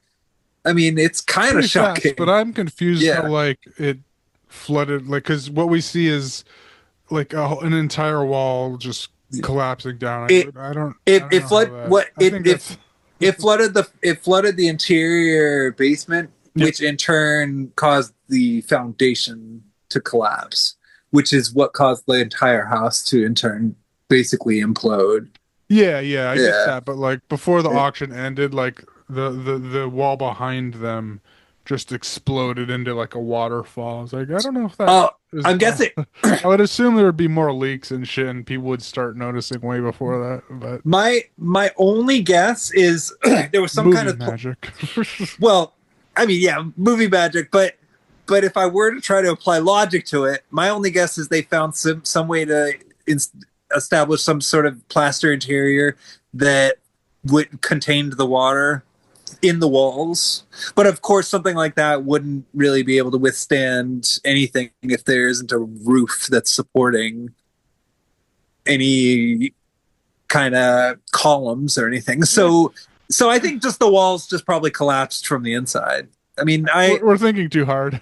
Yeah, I mean, it really, it wouldn't even make sense for a mansion like that to be able to be flooded in the first place. So I really don't even need to be trying. For sure, yeah. But regardless, the house is gone, which completely of course collapses, yeah. That means the mouse's house is gone too. So at least they're in good company,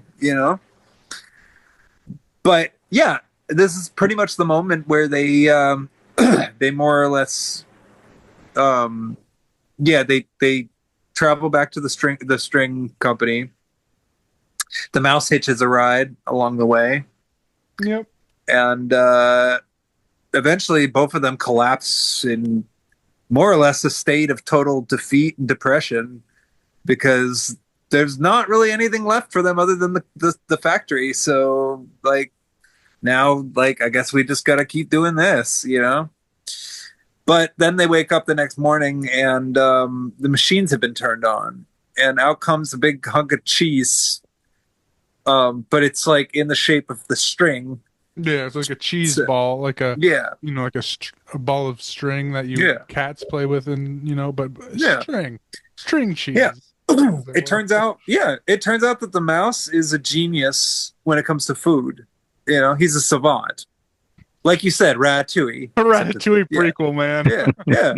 Except it's a mouse instead of a rat, but same difference. It doesn't matter really. I mean, ultimately, we can still imagine that somehow, like, I mean, we could say maybe some DNA, cross DNA. You never know. I have Yeah. to imagine because it ends with, yes, the factory of string is turned into a cheese factory, basically, Yes. of string cheese balls. They're making gourmet cheese string balls. Yes. And Ernie, the chef, actually has the mouse now on his shoulder, who's Mhm. wearing a little mouse chef hat. They're both wearing they're both wearing, and he's like consulting the mouse, talking to it, like he could actually talk to the mouse now, and Yeah. giving taste tests to the mouse. So he's like, "Oh no, that one's not good. Okay, put more chili in that. Do this and that." Yeah. So it's like, oh, is this that's where it's like totally Ratatouille prequel-esque. They're consulting with the head chef who is the mouse. Yeah. I loved it. I mean, honestly, like something about it. When I was a kid, that ending never made sense to me, but this time it clicked. I don't know what it was, but it all Yes. made sense. Yes. For sure. Yeah. And even though I didn't like these characters, I was happy to see that there was growth. And even though the mouse, I mean, the whole thing with Christopher Walken getting locked in the trunk after getting dragged through the floorboards is so twisted to me that, like, I gotta say that mouse must have some pretty intense issues. But I like that it can cook, and so I guess I can forgive it because it's a cute mouse. Yeah. So yeah. Mousehunt, happy family movie time. Yeah, I don't know. I kind of liked it more as an adult than I did as a kid, actually.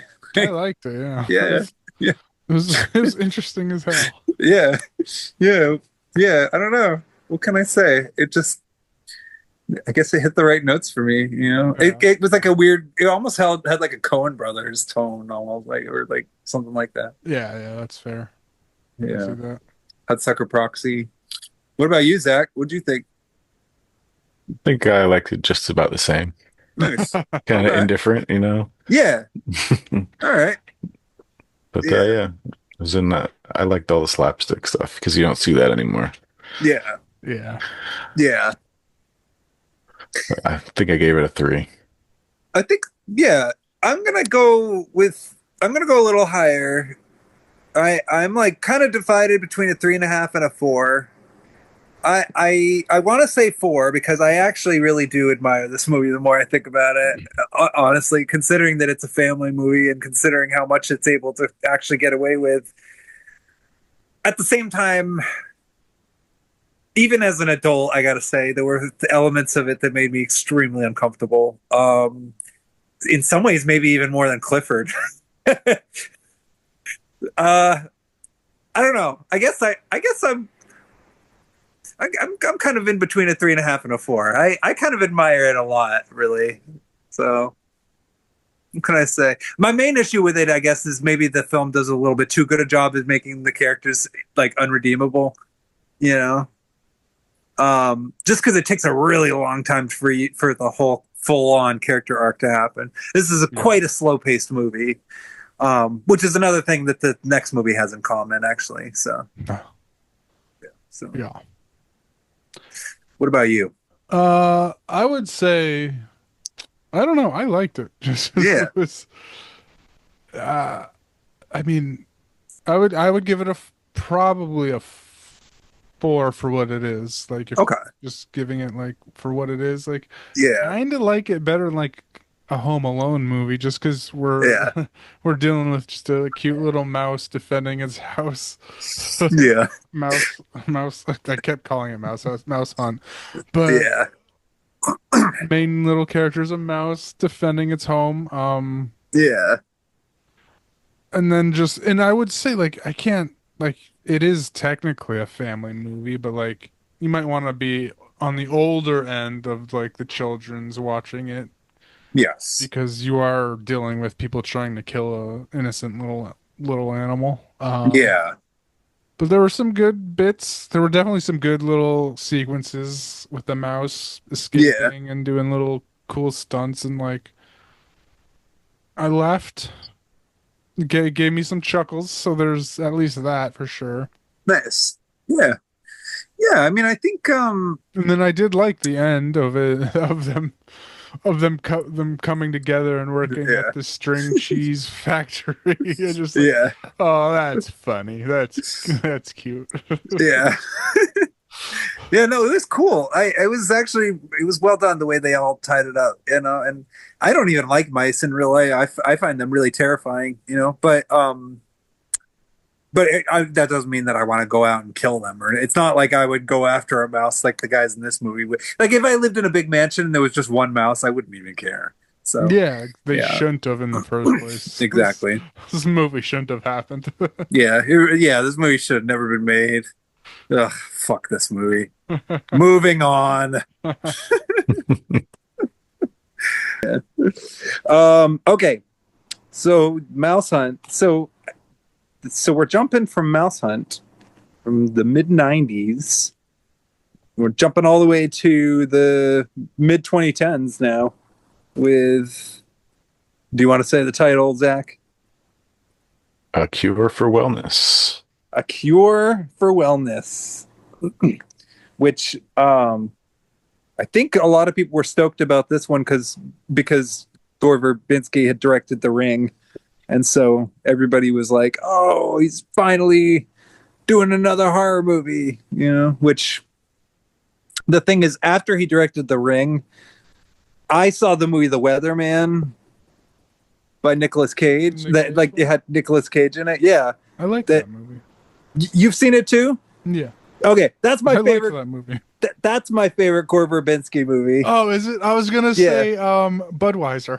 I was gonna before he did the Budweiser frog fucking commercial. That's funny. Before That's like funny. I thought you would lead into it. I was gonna guess the Budweiser commercial. That's perfect. Oh my gosh. Oh. The Weatherman's great. I love that movie. I didn't know this was him. Yeah, it's good. Yeah. Yeah. Very underrated. I feel like nobody talks about that movie. Like I've mentioned it to a few people. I think it's a cult classic kind of movie thing. Probably. Yeah. Yeah. I definitely think it's underrated. I think more people should take a look at that one. Oh yeah, for sure. Yeah. But we're not talking about that. We're talking about A Cure for Wellness, his return to horror, so to speak. And rather than making something that's kind of, I guess, what do you call it? Like supernatural. This, I guess, is sort of supernatural in a way, but I guess it kind of, I don't know. I mean, it's sort of, I guess the supernatural aspect in and of itself adds a whole degree of confusion to the whole concept, I suppose.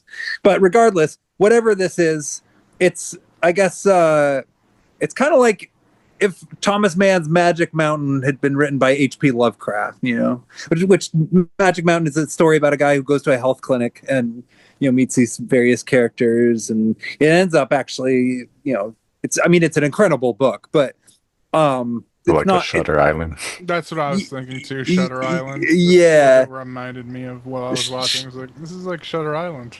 Yeah, Shutter Better, Island. in my opinion, I mean, better than Shutter Island. But You know, yeah. I hated Shutter Island, so that's not saying too much. We don't have to get into Shutter Island because I have my own problems with Shutter Island.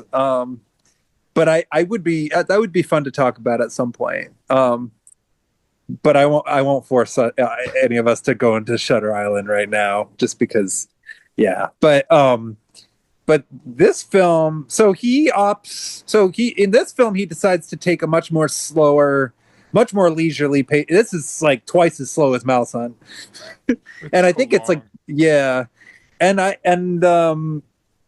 it's interesting too because the plot is really not that complicated. No, so it's Shutter Island. Like, I mean, not to like the basic plot is dude gets stuck in a mental asylum or a wellness center, Mhm. can't escape, kind of. Yeah. Yeah. In this, it's yeah, I mean, it ends up kind of being a situation where his associates basically like I guess they recognize his capabilities, but they also see that he has a potential scandal on his hands. I guess because of the way he manages corporate money or something like that, or corporate. Yeah, so So like, he's a yeah, stockbroker right. that he's like a hotshot young stockbroker in New York Yes. that thinks he's hotter shit than he really is because he fudged some numbers and got caught by his bosses and stuff, and they're Hmm. like, "You think you're hot? We've been doing this for so long. We caught you instantly."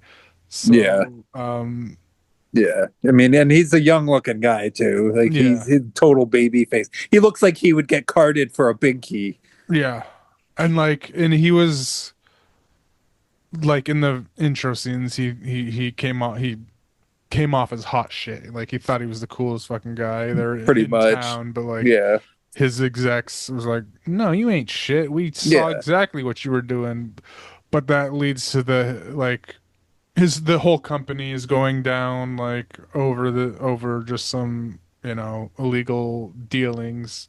So he has to go get the CEO, which Yeah. is in this wellness center in Switzerland. Right. Is that where it is? Uh, I, Yeah. yeah, I think it's Switzerland. Although it sounded like they were speaking German at one Yeah, point. The they people in were the all bar. speaking German. It was all Yeah, German shit, but I yeah, want to say Switzerland. They were. it probably was.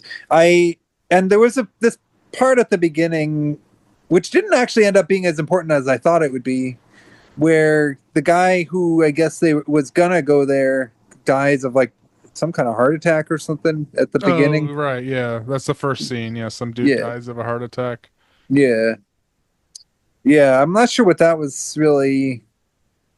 That really wasn't important. That's the At thing that all. was kind No. of strange. It kind of was. It felt. I mean, it was part of the plot, but it was. It was And such a. The scene had so much gravity to it. It was yeah, like, what the heck? because it You was know? the opening scene. You're like, oh, what's happening here? And it's Yeah, only really brought up briefly because the guy he's going to get back says, "Oh, I thought they would send this dude," and he's like, "No, he's dead." yeah. He And that's died of a it. heart attack. Yeah. Yeah. So that was kind of an interesting artistic. Well, it's the first of a lot of very interesting artistic choices. Because I mean, I'm gonna probably come down really hard on this movie, but one thing I will say is it is gorgeous to look at. Yeah, Like, it's pretty. yeah, and as far as like, I mean, yeah, it is very slow paced. I will say, but as far as like the camera angles, the plot structure, and the way it kind of reveals like kind of the hidden traumas of the character, which ends up sort of being important later, and then there's like kind of other character details that are sprinkled throughout. Like there are actually a lot of really smart choices made in this that I do sort of want to recognize. Although what it ends up being in service to is really what I have the bigger issue with, you know, because, um, well, okay, so this main character. Oh yeah, go And ahead. I would say like if we're comparing it to like Shutter Island, Mhm. because really it is really not it's hard to not compare it to it. Yeah, It's almost like the same plot basically. yeah. This Basically, you have actually to have it has not seen Shutter Island. Basically, yeah, this actually has like an ethos, like a backstory. There's lore to what is actually happening here, whereas Shutter Island is just kind of just fucking stupid. yeah, It's just yeah. There's actually at yeah. least some decent lore to that they it's predictable in my Y- opinion. Like almost all of it is predictable. This th- entire movie is generally this movie. predictable. Yeah, Yeah, but the lore is interesting at least, but yeah, I kind of I yeah. I think I it would. Oh, what should have was it? been more of the first half. Hmm, I agree. It should have been more to justify the ending, but Yeah, yeah, there really yeah, should have been. yeah, There really should have been, because I have so many problems with the ending. It's almost like the film decides to just it decides it wants to become Halloween 6 or something. That's what it felt like, and so that's why it almost feels pointless to even talk about the plot of this, because what it ends up being in service to seems like, if you even think about it the slightest amount, the whole thing fucking falls apart. Basically, it falls apart under its own weight. And it's strange because I don't see movies that do that very much. you know, but he travels to this wellness center to connect to this guy, but they basically just barricade him the entire time. yeah. And It's like the yeah. CEO of the company that he's trying to get back because I don't know who they're trying to pin the blame of everything on, but like what doesn't make sense is like he left for a while Yeah, to this wellness center, but he's yeah, still the CEO of this New York, like this fucking big ass stock exchange company. So it's yeah, like if he's going to do this kind of thing, you would imagine, but like not even imagine, you would know there are other people in line, and yeah, it's like, why do you have to go and get this dude at all? like, yeah, exactly. like just throw this kid, the main character, under the bus. He fucked up. It's his fault. Just throw him under the bus because that's what they would do. Like, I mean, it's at like, this all point, right. You're just I, like, I mean, at this point, it almost seems like that would be preferable. I mean, I know that one lady asked if he'd ever had a 12-inch black cock up his ass, and so maybe yeah. that part of it wouldn't be preferable, obviously. But like, regardless, I don't know. After what he goes through in this movie, I kind of have to wonder. Maybe he probably just should have stuck with going to prison instead. Yes. Absolutely. And it's just like it just seems like the easier option instead of trying to extradite, not Yeah. like legally extradite, but like I, metaphorically extradite some dude out of yeah. Switzerland. Like, Well, just honestly, like, throw this kid, this rookie, he's yeah, absolutely a rookie, just throw him under the bus. It's his fucking fault. He's the it, one that actually did cook the numbers. I think there was more to it besides yeah. Well, there him. Like, was, yeah. there was a whole corporate thing, and I think they wanted to throw the guy he was so the They main wanted to set characters. an example, Yeah. basically. So it's just like, okay, it's just contrived and like It's contrived, and it's a shitty situation either way, yeah. but I mean, by the hour and 30 minute mark of this 2 hour and 26 minute long film, I That was shit kind happens. I was kind of ready to sort of say, I mean, maybe the happy ending would be if he just died. Yeah. I was like, where are we going here? It's like why it's like this is there's so much I feel they could have just cut out. Yeah, well, It's 2.5 hours. Yeah, and it's like so much yeah, doesn't happen. but it's interesting because you don't see these kinds of movies very often, and I almost want to give it credit for just existing. It's just, I don't know when we should talk about the ending, but to me it makes the whole thing into complete embarrassment, frankly. I mean, we can um talk about it, I guess, at yeah, the end. we'll talk about it I at mean, the end. But so he goes to this health clinic, they just bar him. There's even a part where he sets up like an appointment, and it doesn't go anywhere. So then he leaves, but then the driver, um there was something. Well, okay, the driver gets into a surprisingly disturbing car accident. Actually, that yes. whole deer thing, like, that Yeah, was deer like, yeah. what the hell? jumps out, and it's Yeah, like Yeah. surprisingly visceral because like the Yeah. deer's like shaking and crying and like smacking the dude in the head with the antlers as he's Yeah. driving, and then the fucking car flips like 30 times off a ravine, and Yeah. I'm like, oh shit, he's so fucked up. But it turns out he just broke his leg. I'm like, Yeah. nah, Yeah. nah, you flipped 30 times off a goddamn ravine and you only broke a leg? Okay. Yeah. The driver survived too. Like, I'm just like, are you serious? He survived with a few scratches on his face. Yeah. That was Okay. bizarre. Okay. But I don't, I mean, to be fair, we really don't know what this town is. Yeah. Like,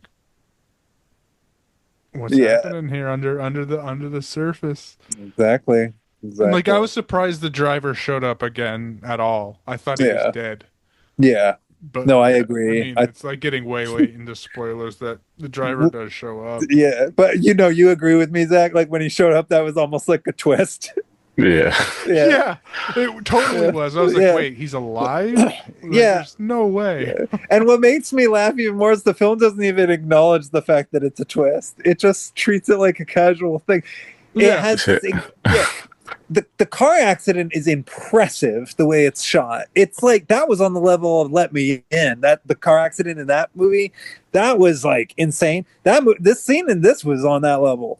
But then he just kind of walks out a door and he's got a band-aid and like that's it. It's like Isn't the first time we meet him way later when they go to the bar? yeah. Yeah, he's just sitting there chilling, drinking, and he's like Just doing his thing. He's also like super drunk, like Yeah. because like one of the guys says, "You've drank enough. You're not driving, right?" And he's like, "Rah." But Yeah. he just has a few scratches on his head. Yeah. It's And like, you're alive?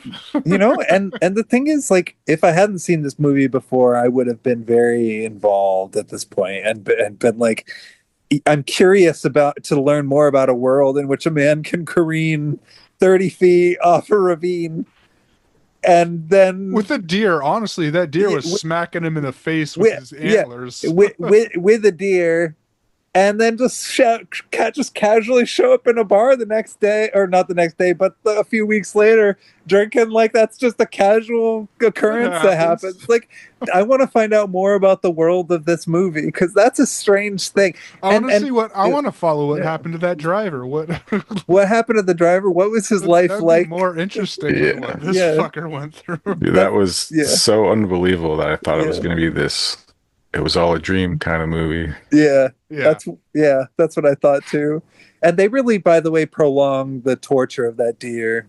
Because Yeah. Yeah. because Came like it walked up and like it had like the outline of the I don't know, I'm not a car person, but like right. it had the windshield like still like clinging to it and then like collapsed on the fucking ground and shit too. Yeah.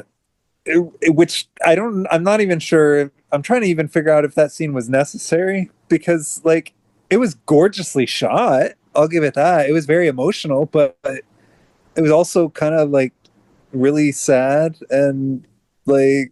And then a little bit later, dinner is served, and you can either choose the salmon or the venison.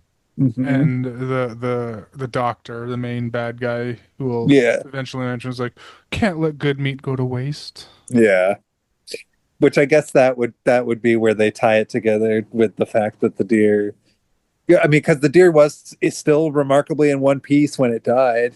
Yeah, and Yeah, so- like when it happened too, the doctor said like, I know I was told we should cull the deer population more, but I'm.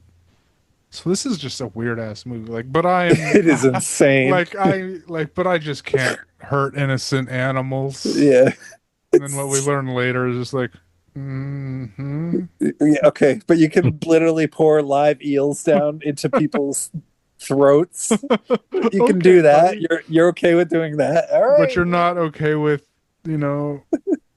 doing actual environmental things that help the environment of, culling down a deer population. Yeah. Okay. This is a very strange movie. Yeah. So So he survives that. He's got a broken leg. He diddles about for a Or while. does he? We don't know. Well, that And I mean, you know, we're getting heavy. Like, I'm just yeah, throwing shit we're because basically it's silly as fuck. that. Like, Well, that's everything that happens in the first half of the movie is made stupid by everything that happens in the second half of the movie. so he Like, supposedly has a broken leg, and that's it yes, from the crash. yeah. And so he just chills out there. Basically, he doesn't Which even ask honestly, questions like, at is first. lucky for him that all is Yeah. because it is one of those in-car tumbles. We see like the camera, and he's like just fucking flopping around because he's not wearing a seatbelt. He's flopping around in the back seat, and he's Yeah, like, "Oh, just a broken leg," and like yeah, literally his entire like his face, like I don't know why if it's like a actor thing, but like yeah, everything pristine, no scars on his face, no yeah. nothing, just I noticed that. Yeah. just a broken leg. Oh God. Okay. And so then he does actually meet up with that. What was that guy's name again? Laudman, Bootman, whatever the guy was. Bootman, Which one? The guy who he was supposed to find to bring back to his company. Oh shit! I don't remember. Pembroke. Pembroke. He does eventually find Pembroke, and Pembroke just kind of shrugs him off, like, yeah. He lies well. about his name too. Yeah. because he's walking around on his crutches looking for him, and a nurse asks, "What's your name? Where are you supposed to be?" And his name is fuck. What is his name? It's something Lockhart. Yeah, Lockhart. Lockhart, because I Yeah. remember from Harry Potter. Yeah. Because Jason Isaacs is in Harry Potter. Yeah. There you I go. was like, Excellent. I was like, Brilliant connection. so his name is Lockhart, but he tells the nurse, "Oh, I'm Pembroke," and so the nurse gives him where Pembroke's supposed to be, which is in the sauna room at the moment. Yeah. So he's like walking through the sauna, and then he's like eventually gets into like a closed. It's just trippy. It's like a trippy It is little wicked scene where trippy. like Yeah. he eventually gets into a room where it's fully closed, like the walls closed in somehow. Mhm. But then eventually he gets to this Pembroke dude and Yeah. starts saying, "Hey, we need you back in New York, buddy, because Yeah. You got to get back going down." ASAP. Yeah, the world is falling apart. Yeah. What I'm trying to Dane DeHaan. Okay, that's the guy's name. I knew I'd recognize him. He was Billy the Kid in some movie about Billy the Kid. I don't remember the name of it. But anyway, so I was trying to figure it out like the whole time I was watching it, and then I just forgot to look it up. Green Goblin too. Yes. I totally forgot. Yeah, I don't know. Somehow I just keep forgetting everything this kid's been in. Watch him be like 45. Oh, the main character, you mean? Yeah. No, he's probably younger than I am. Oh, I remember. No, I've recognized this kid vividly Yeah. from something I've seen Yeah. that I liked. Even Was it I New- thought he was cool in. Was he in New Mutants? Or Yeah. something like No, I think Okay. it's Amazing Spider-Man. Amazing. Yes, Amazing And then there's Spider-Man. Chronicle. Oh, yeah. it must That have been was it. Chronicle. I was trying to remember. I liked Chronicle a lot, honestly. Chronicle's a masterpiece. I love that I fucking movie. loved that shit. Yep. Highly underrated. Yeah. I think people both misunderstand it and underrate it. That's the frustrating thing about Chronicle. It's actually a really kind of brilliant movie. But yeah. Very good. And then I just looked it up. He was in Dumb Money and he was in Lincoln. Oh, he's in Oppenheimer too.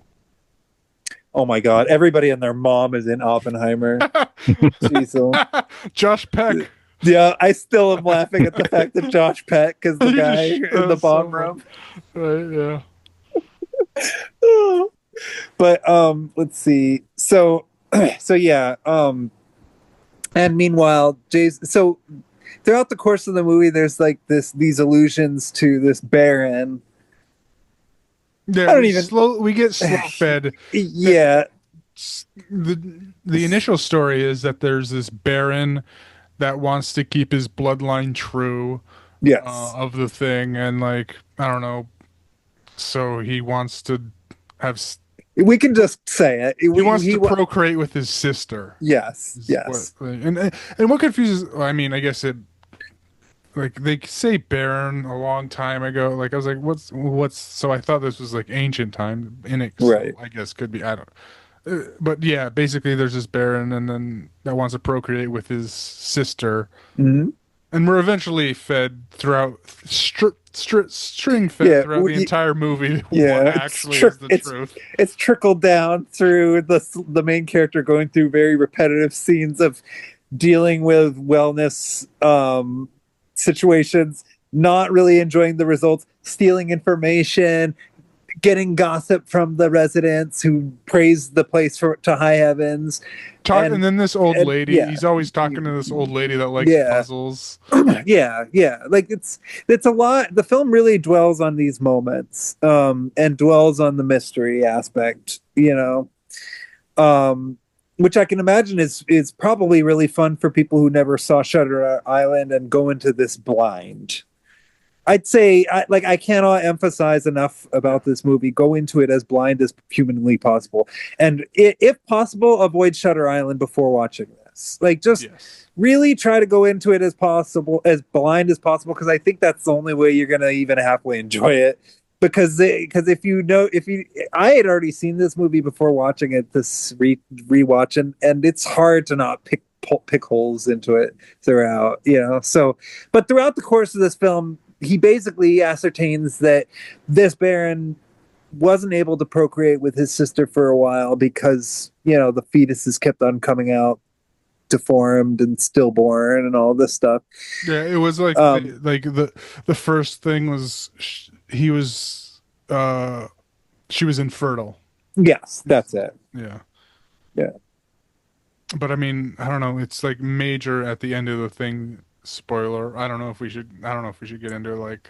Well, we won't get into the Yeah. stuff with the daughter yet, but we'll explain the backstory. Basically,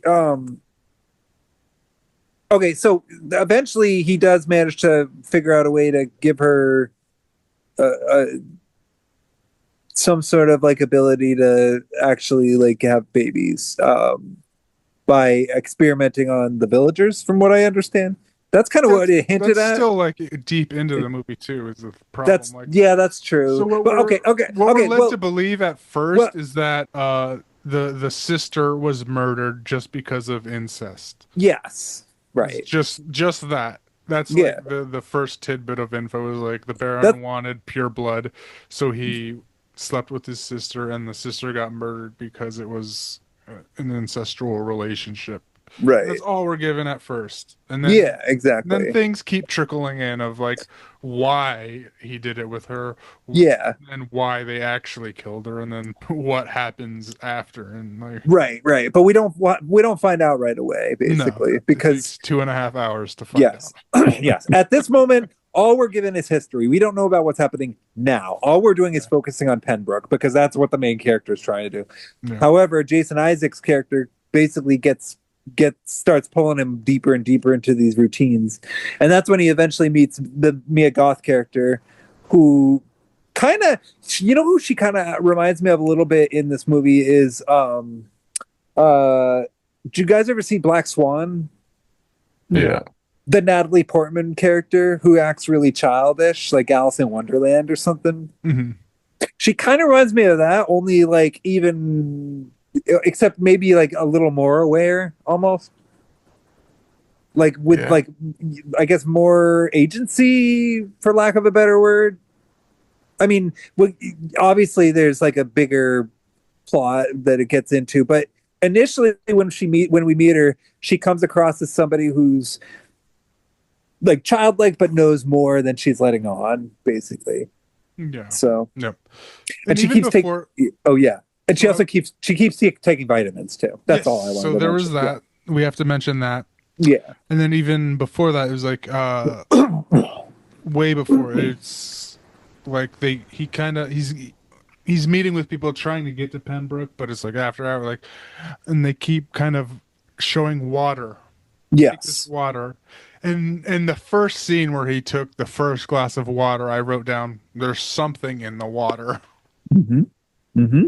Like you're not being subtle at all. Like they're not being like, it's like they could have been more subtle.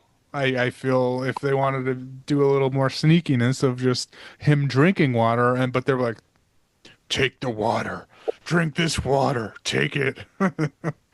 And they could have just Yeah, like I feel like if they didn't beat down on you need to drink this water now, yeah, and if they just showed him drinking, like them not saying it, but giving him glasses of water, just saying, not even saying anything, just giving him glasses of water to drink, I well, yeah, think because that if would he, have helped the movie so well, much. yeah, because he looks at his finger and because he just dips the finger in the water and there's debris on his finger. So yeah, He no, find there's no, definitely even no, he even finds a little like the first time when he wakes up from his leg broken and drinks the water, he finds a little parasite thingy squirming around on it, and he's like, "What the yeah, fuck?" yeah, Doesn't even mention it, doesn't even give a yeah, shit, and keeps drinking the water. yeah. And they do bring up the parasite thing later too, which is interesting. But until then, we get we do get a little bit closer to the truth when um later on in the movie he decides to take Mia Goth's character to a bar and she's pretty much hanging out, listening to German music, doing her thing, dancing around. And meanwhile, he, This is way later too, though. oh, it is okay. Yeah. So I'm trying to figure out what led to. I know there was the part where he gets put in the tank, the isolation tank, and then Yes. he gets attacked by the eels. So this is okay. So So I wrote there's something in the water. He lied to Pen. He goes into the steam room. okay, The walls close. He tries to get out, but yeah, he passes out, has that nosebleed in front of everyone, yeah, and then he has to piss in a cup, and then you see like him looking at other piss cups. I just wrote piss cups.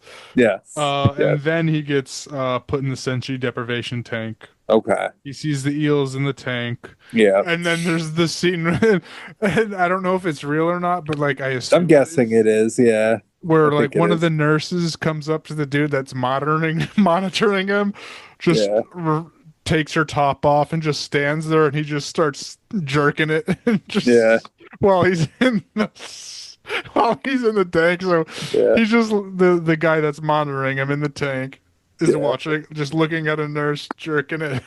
yeah, While he's yeah, freaking out, his mouth tube falls out. He's just like trying to get it out. It's just yeah.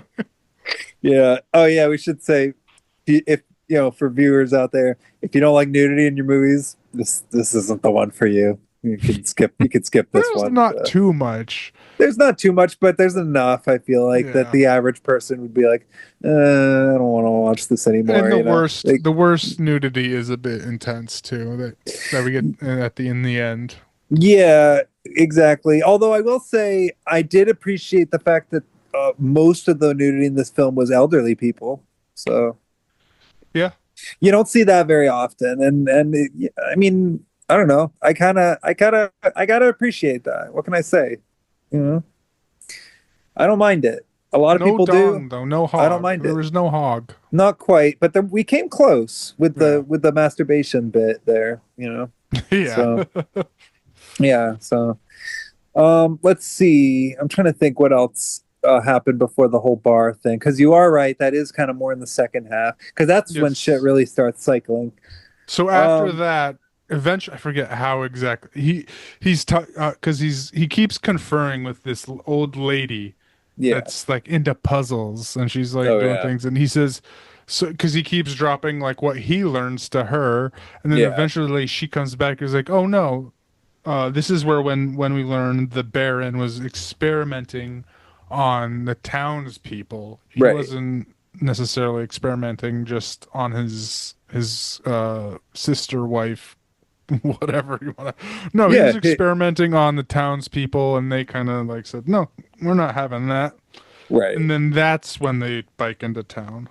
Yeah. Basically, and um, so they kill his sister, and they take her baby and throw it in the water, like in the aqua, the what that they have there, basically. That's So so that's way later too, though. well, when they 'Cause- kill the baby, or Yeah, okay, before because they go. That's when all right, because because he's I thought that they explaining. said Because I thought they said she. Okay, so I'm trying to figure out here. It says, because I'm lost now. Patient Victoria Watkins and residents of the nearby town regale a fascinated Lockhart with the history of the spa. It was built on the ruins of a castle owned 200 years ago by a baron who desired an heir of pure blood and married his sister. Learning that she was infertile, he performed hellish experiments on the peasants to find a cure. Yep. He succeeded, but after finding the carelessly buried bodies of his victims, the peasants stormed into the castle and set it on fire. They captured the baron's pregnant sister, and the baby was cut from her womb before she was burned. The baby was thrown into the local aquifer. Yes, that is all what happens, but it's spread out a little bit throughout the movie more Right. than what, like. Yeah. So he first. So then when does he meet? He's saying that like they're trying to figure. He first talks to the puzzle ladies, saying that she was infertile, that's why she was killed. But when they go into town, it's revealed that no, she wasn't infertile. She was. Yeah, she was actually. She got pregnant and then. And then murdered, but the baby. Was cut out and survived. Right. So that's the history of this place, basically. You know? And so and then at this point, you know who the baby is too. Yeah. It's like not it's a secret. Well, you like do. If you have a half a fucking brain cell, you know that the fucking baby's Mia Goth.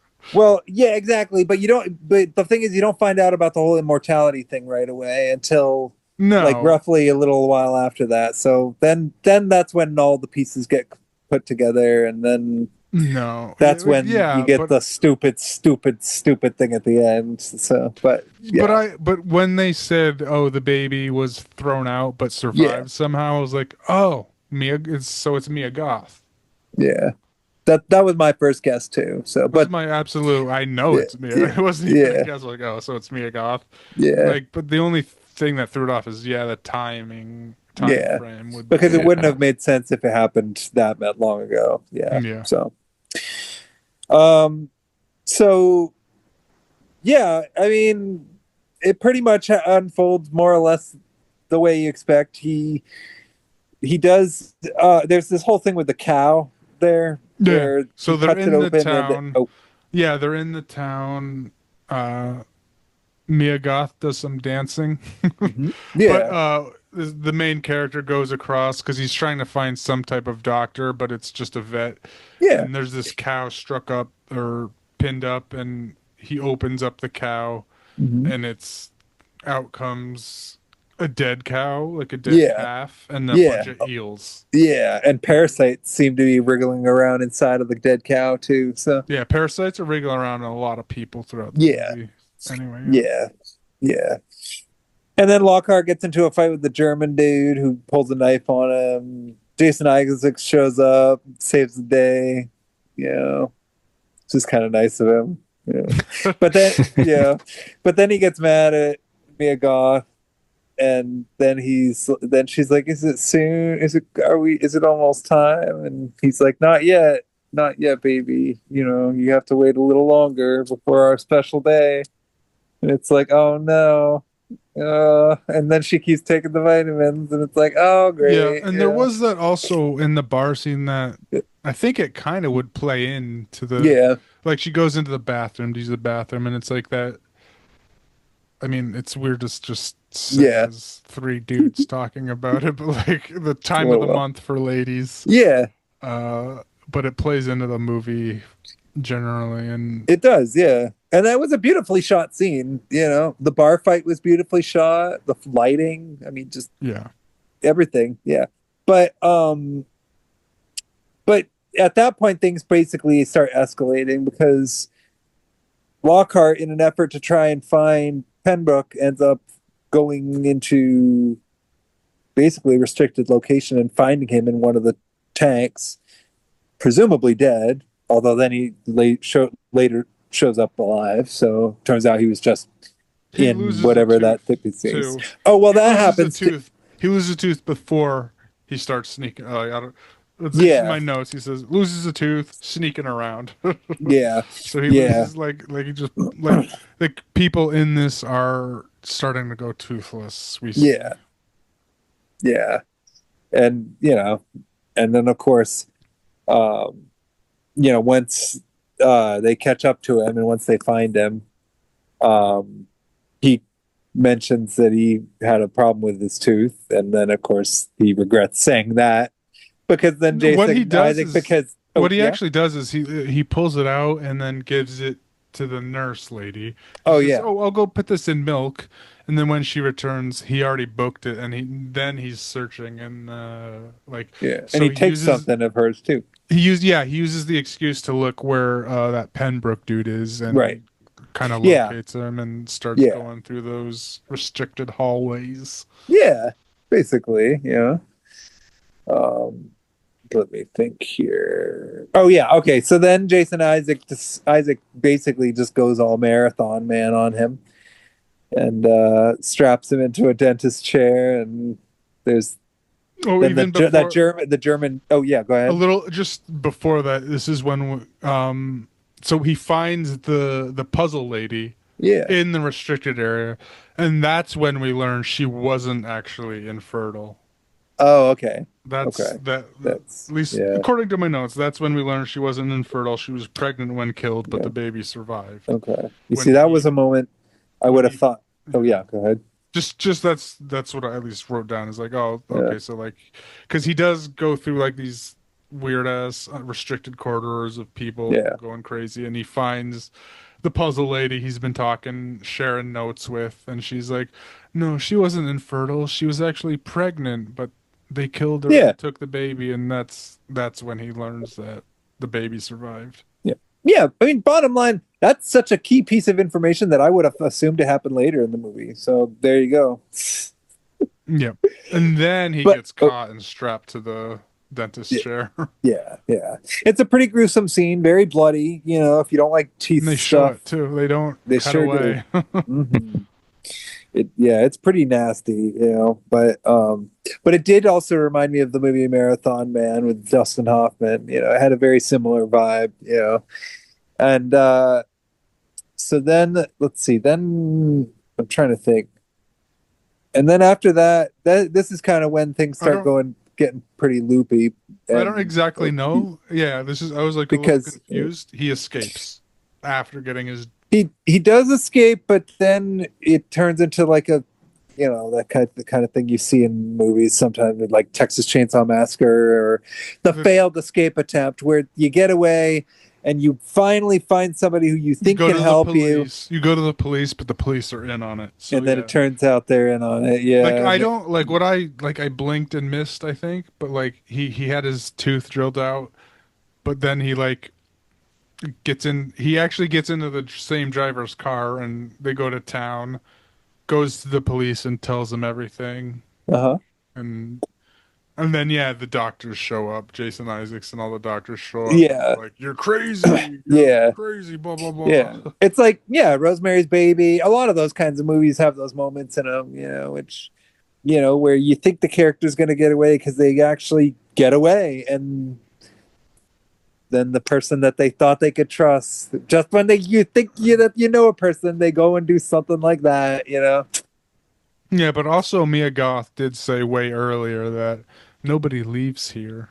She did say that. You're right, and that kind of brings me to that brings me back to like the Wicker Man a little bit too. So, It so this actually is movie in the does. bar scene too. Like that's what actually incites the fight That's true. because he goes he comes back from seeing the cow get gutted and Yeah, he like shakes Mia Goth. What do you mean nobody ever leaves here? And then she yeah, freaks out and the dude and then just the fight ensues and so it's like yeah. yeah. Yeah, pretty much.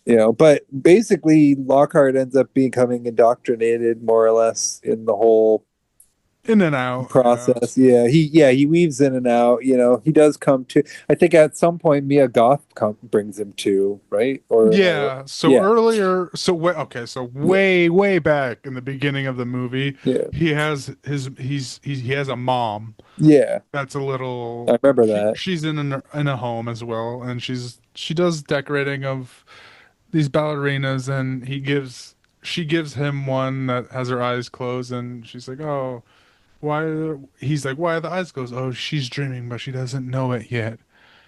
So he gets that, gives it to Yeah. Mia Goth eventually and tells her, oh, he's dreaming, but she doesn't know it yet. Yeah. And then after all of this, like once he gets his teeth drilled, he's back. Yeah. And you kind of see him like fully indoctrinated because like Mia Goth came out of it somehow. Yeah. She like questioned him like, Yes. you told me we were gonna get out of here. What were you thinking? And he Yeah. looks at her.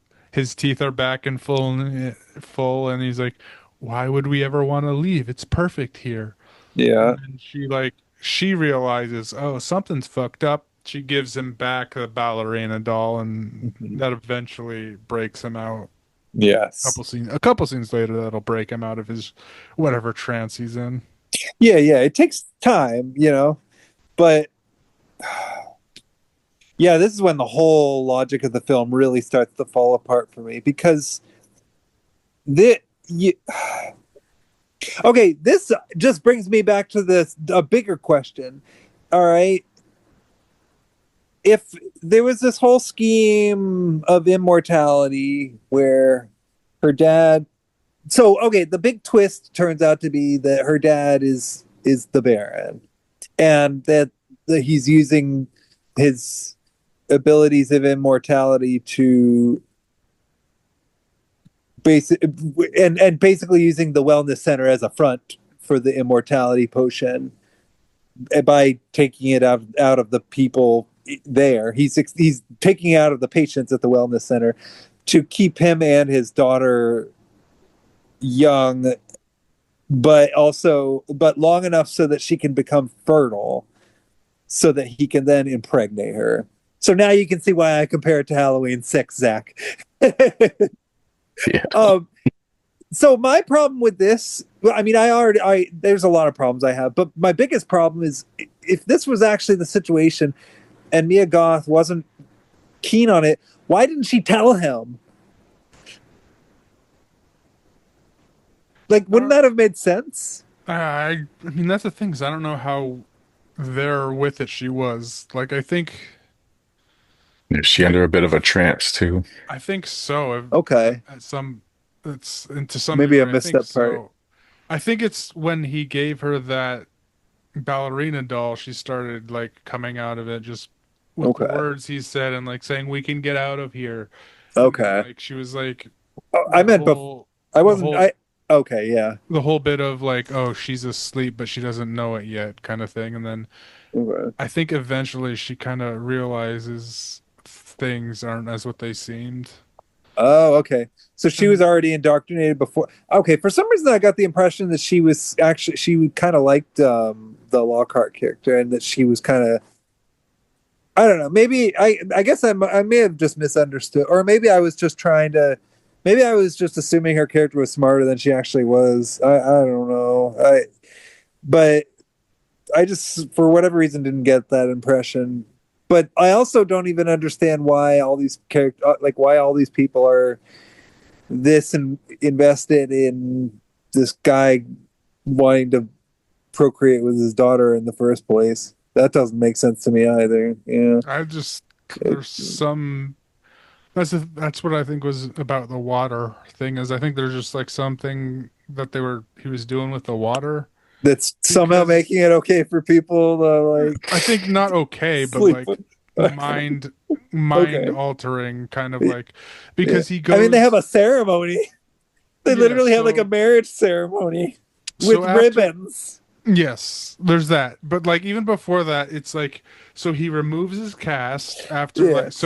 so he writes a letter similar to what we see in the very beginning of the movie of Pembroke Yeah. writing a letter, and then Right. somehow he's like, wait a second, this isn't right, and he removes his cast and he's perfectly fine. So like that's where I was like, did he ever need it? Did he ever Yeah. break his leg? I don't know if that was just a reason to keep him there. Yeah, it was a big question mark. Yeah. Yeah. So Uh-huh. he removes his cast and then goes into so throughout the movie we see him looking through this tomb area where there's this guy's bringing people in and out of Hmm. and he eventually makes it in there sees a bunch Yeah. of like Frankensteiny like Like fetuses and experiments stuff. Yeah. yeah and he sees this dude he sees a dude just dumping that puzzle lady into the water, Yeah. and then eels eat her up. Yeah.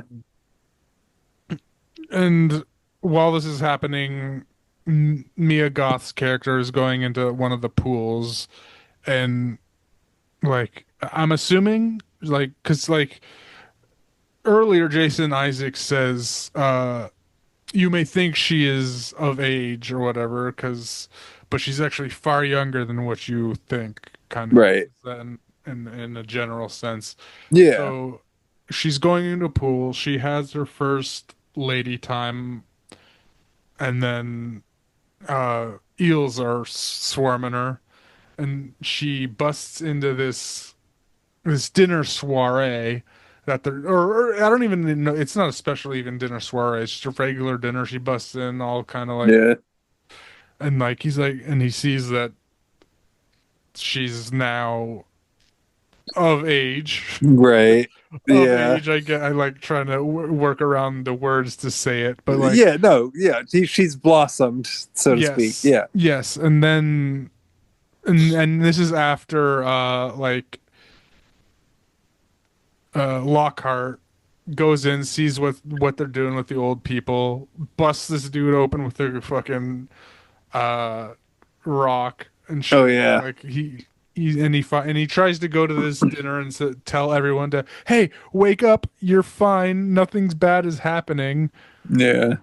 But everybody starts standing up zombie like, and then just Yeah. starts like slowly walking to him and attacking him. Yeah. And Yeah. Jason Isaacs is just like back there and like, yeah. So Yeah. there's some type of mic, and he's like, it's in the water. Like he figured out by now it's in the water. He's like, Yeah. he's smacking water out of people's hands. He's like, it's in the water. Stop drinking the water. Yeah. But It, and yeah, and then of course there's that horrible scene where he gets put in that iron lungs thing. yep, It looked like an iron lung, and they like shove a tube down his throat and fill it full of eels, which is that was yeah, the and it's like, grossest. and there's like Yeah. the backstory of the eels. These eels, they only live like 3 years max Yeah. in their regular environment, but here they last hundreds of years within the waters in this Yeah. section.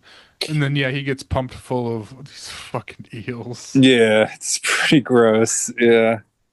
But then like that's when the whole ballerina thing happens that you mentioned.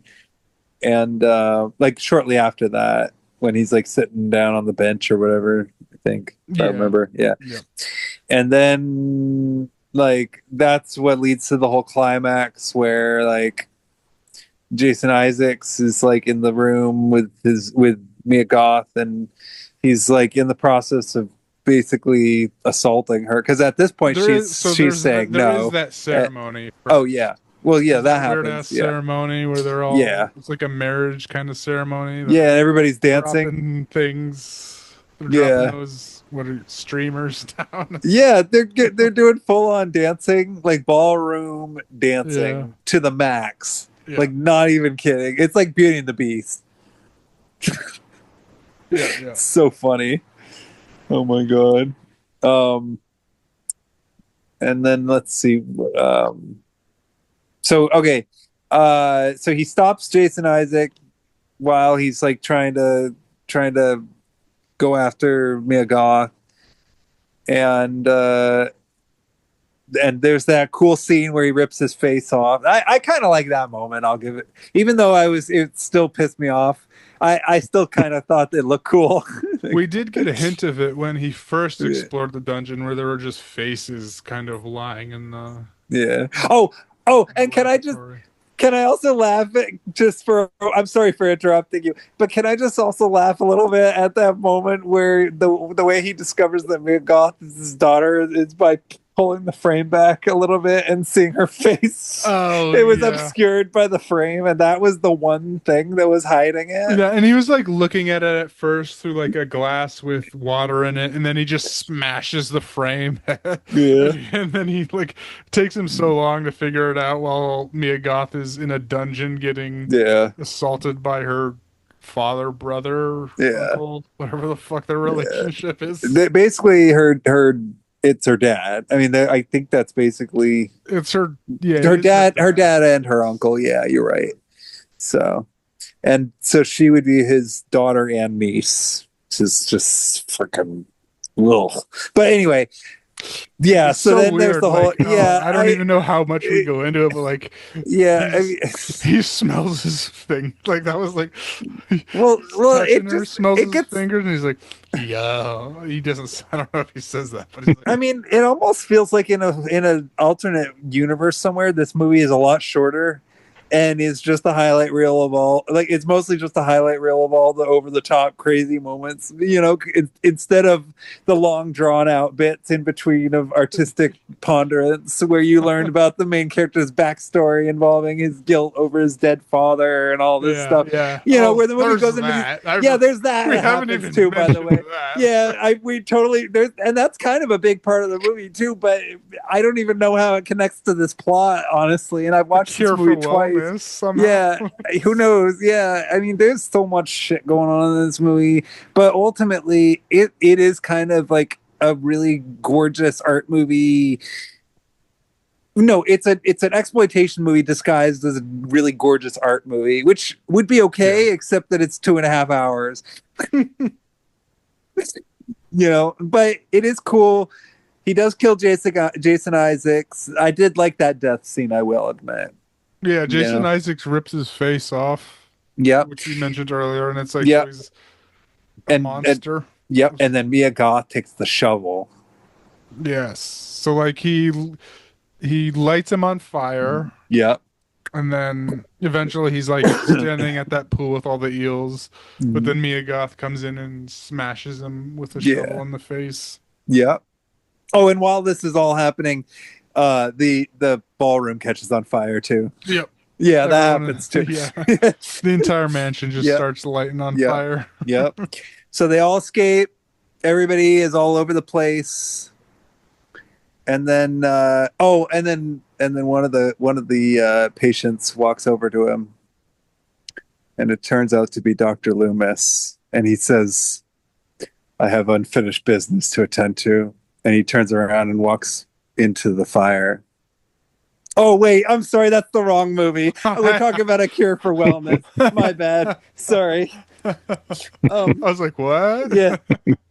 So they go down the road, and this part made me laugh too. He drives down the road on a motorcycle, on a motorcycle. On the bike. Yeah, on a bike. Yeah, not on a motorcycle, on a bike. Why did I think motorcycle? I don't even know why. Yeah. So he bikes down the road, and he ends up encountering his employees, who show up way too late, I gotta say. And I gotta say, like, he looks like shit. He looks like he just got the shit kicked out of him, which is true. He did. He did. He looked all fucked up. Yeah, everybody in this movie looks beaten and they're to mad shit, at him. you know? Like, what the fuck are you doing? What happened? What's going on? And they don't have to look at him and like, nope. Yeah. Like, I'm fucked up. What do you mean? What the fuck happened? Yeah. Did you they see did. Me? They didn't even ask him if he was okay. They swore at him. They're like, "What the fuck's wrong with you? Are you good? You ready to go to prison and get fucked and all this shit?" Like they're like bitching at him. And like you get the intent, you get the like kind of the like, are they? It's like a kind of like, are they in on it too? Right? Like that's kind of what I was wondering at a certain point, you know. And then I forget what he does. He says something. Like, what does he do? He just bikes off. He doesn't. Like they want him. They want him to get into the car, and then he just gets on the bike again with Mia Goth. And yep. And then there's a nice close-up shot, like from the lower part of his hair flowing in the wind, and her kind of just hanging out, looking, pretty. And in that moment, I realized this movie is the perfect movie for Hot Topic teens who are mad at their girlfriend's dad and want to see the ultimate wish fulfillment movie about that. And that's kind of when I fell in love with this movie a little bit, when I realized that was what this film was aiming for at that moment. I still don't know that it should have been 2.5 hours, though, to be honest. So long. No. Yeah, that's kind of my biggest problem. No. I mean, for how much I criticized it, a part of me actually does kind of admire the tenacity of it. And so, like, I want to give it. The thing is, my heart is telling me 3, but my brain is telling me 2. So what do I do? That's kind of how I feel too. Yeah. Okay, good. Yeah. Same boat here too, as well. Honestly, like Like, Yeah. there's a good movie in there somewhere. Exactly. just cut a lot of that out. Right. Like that's exactly. Yeah. Like maybe even if they just don't even bother with the backstory, but just have it be just some dumb, crazy cult shit or something. Like just it could. There's so many ways they could have just made it a lot easier to just sort of withstand, you know. Yeah. But I mean, I do want to see more movies like this getting made at the end of the day. Even if they do end up sucking, I want to see people take like bigger chances with films at the end of the day, Yeah. And this movie does get really dumb in the end. Like really, really dumb, to the point where it's like you may as well be watching a soap opera. But I still loved looking at it. So Yeah, it looked nice. Yeah. yeah.